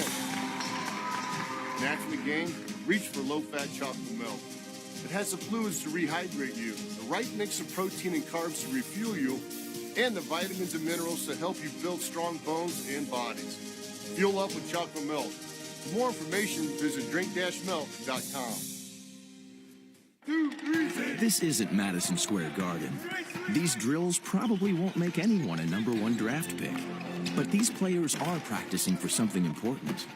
While they work on their jump shots, they're also learning teamwork, discipline, self-confidence, how to deal with wins and losses. Skills that will make them winners long after they leave the court. Support high school activities in your community, because when kids take part, they get set for life. You're listening to the State Championship High School Baseball Tournament on the Ohio High School Athletic Association Radio Network. We're back at Canal Park, where the Badin Rams have defeated the Padua Bruins in shutout fashion 5-0 in the first Division II state semifinal. And the Rams punched their ticket to the state final game on Sunday morning at 10 a.m. Eastern Time. Friends, this broadcast is a presentation of the OHSAA and the OHSAA Radio Network, as well as our partners at the NFHS Network. Any commercial use, retransmission, or distribution without the express written consent of the OHSAA and the NFHS is strictly prohibited. The announcers and production staff for this game were selected by the OHSAA. For more information, log on to the OHSAA Radio Network at ohsaa.org. Final totals in the ball game: Badin 5 runs, 8 hits, no errors. They left 7. Padua no runs, 3 hits, no errors. They left 4. Caleb Dreesen, the winner, he improves to 7-1. Nathan Krazel, the loss, he drops to 6-3. It was a 2-hour and 15-minute ball game played here at Canal Park. Badin wins 5-0, and Todd Walker is with Brian Treadway. Coach Treadway, obviously the 4-run inning really gave you a cushion. Talk about how you got it done in that inning, really pressed the advantage and pushed across 4. Well, I mean, we executed our bunts. We got guys in scoring position, and guys just clutched up and got clutch hits. I thought our batters did a tremendous job against a really good pitcher. Speaking of a really good pitcher, your guy Caleb Dreesen was on the money. I know that 7th inning, you really wanted him to finish the game, and he did so with 3 strikeouts. That's exactly what you wanted, right? He's been phenomenal all year. He's able to execute all of his pitches at all times, and it just allows him to be successful. He doesn't get caught up in the moment. Love his energy on the mound. He's infectious to our team. He's just such a great kid. Talk about what happens now. Do you stick around and watch this entire second game with your team, or you just send them back? Give me your thoughts on what's happening now in the next few hours for you. Yeah, our team will be going back and resting and enjoying this win. Our coaching staff will stick around and watch the next 2 teams play. Coach, we'll see you Sunday morning. Congratulations. Hey, I appreciate it. Thank you. Thanks, guys. Todd, thank you very much, and thanks to Brian Treadway, the 13th-year head coach of the Badin Rams. They're back in the state final game, and a 5-0 win. Jeff Kurtz, what a gem thrown by a sophomore, Caleb Dreesen. This one will go down in Badin history. That was a phenomenal effort. Well, he's been their #1 guy. He did what he had to do. He knew what the assignment was, get him to the state championship game, and he did that. Pretty judiciously, 90 pitches. He really threw more pitches in the 7th inning than probably he'd thrown in the 4 previous innings. He was kind of on autopilot and just kept the ball in the strike zone and just kept getting outs. Gave up a hit to the very first batter he faced, and then did not give up another hit until the 7th inning, and that was a somewhat controversial call on the play at first. Yeah, the infield hit. The only ball hit hard off him was the line drive single there in the 7th, and that was one that he just kind of left up out over the middle of the plate. And, other than that, he was pretty much in total control the whole game. The records now: Badin 27-6. Padua ends their season at 19-9-1. We have one more break to take. We'll be back with some final thoughts from Todd and Jeff when we return after these words from your local stations. This is coverage of the OHSAA State Baseball Tournament on the NFHS Network and the OHSAA Radio Network. It's all brought to you by Chocolate Milk. This is what matters. This is beyond X's and O's. This is the difference mutual respect makes. This is what character looks like. This is what defines us in Ohio. This is sportsmanship. School sports. It's not the outcome that matters most, but the way the games are played. This message presented by the Ohio High School Athletic Association and the Ohio Interscholastic Athletic Administrators Association. At the Ohio High School Athletic Association, our student athletes are going pro at being coachable, a good student, responsible, dependable, respectful, a good student, dependable, a good teammate. Representing my school, I'm going pro at being a good student. Let's go pro at respecting the game. Respect the game. Respect the game. Respect the game. How do you define strength? Is it physical? Or is it mental? Maybe it's both.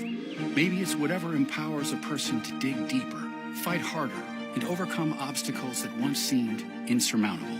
Discover how much stronger and more confident your children can be. Encourage them to participate in a sport when they go to high school.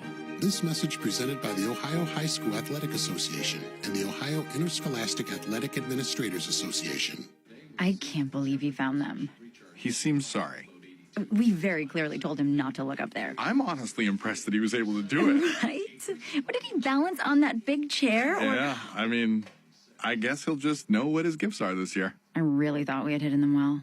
If they can find their presents, they can find a gun. 911, what is your emergency? Every day, 8 kids and teens are unintentionally killed or injured by loaded and unlocked guns. Learn how to make your home safer at endfamilyfire.org. Brought to you by the Ad Council and End Family Fire.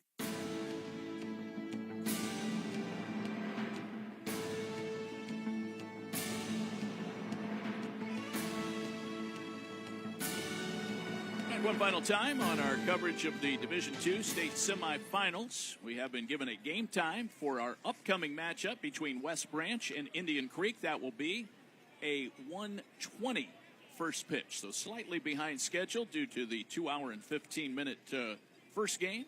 But 1:20, that will put us back on the air at 1:05 Eastern Time for coverage of our second D2 semifinal. Badin wins here over Padua 5-0, 3 RBIs on a 3-hit day for Jeremiah Carmella, and a 7-inning complete game shutout, a 3-hitter for sophomore Caleb Dreesen. Jeff and Todd, some final thoughts. We'll start with Jeff Kurtz.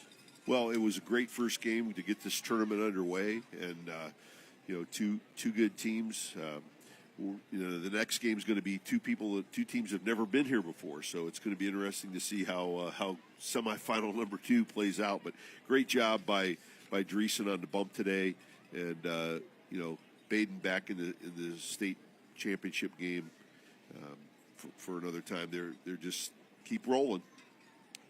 Todd, you were at field level. There were some injuries in this game. I'm sure that will be on the mind of Brian Treadway and his staff. Kyle Anderson left the game. So did Chandler Taylor. So that will be a developing story. But some of your final thoughts on this big win for the Rams. Yeah, Dave, to address the injuries first, Anderson had that bum thumb, and I would be surprised if he's ready to go Sunday. But you know how these teenagers are with a day off. He could be back.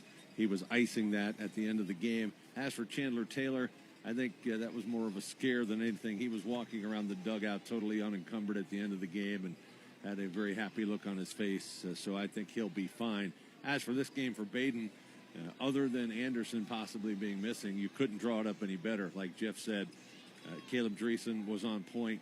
He went the whole route. They didn't have to go to their bullpen, and they broke it up in the 5th inning to give them cushion anyway.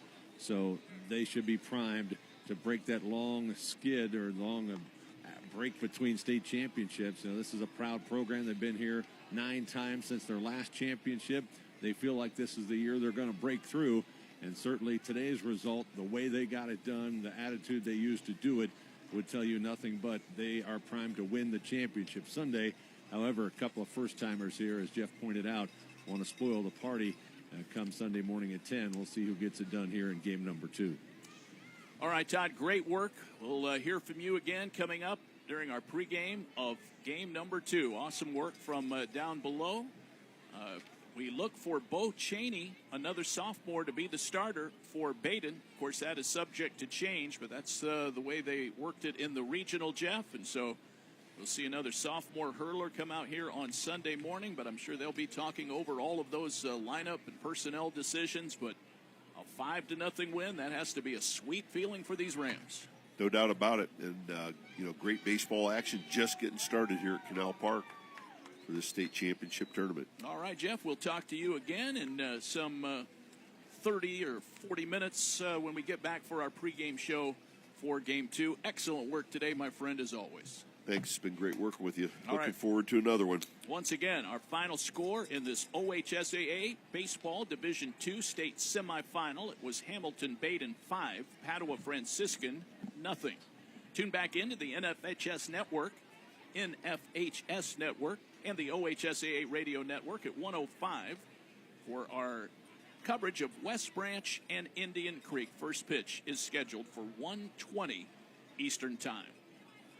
On behalf of OHSAA Executive Director Doug Ute, Radio Network Executive Producer Tim Street, and our on-site producer Ryan Shaken-Baker, and of course my broadcast partner Todd Walker and Jeff Kurtz, it's David Wilson now saying goodbye from Canal Park. Congratulations to the Hamilton-Badin Rams. They'll play in the D2 title game Sunday morning at 10. The preceding broadcast has been a presentation of the NFHS Network and the OHSAA Radio Network, fueled by chocolate milk.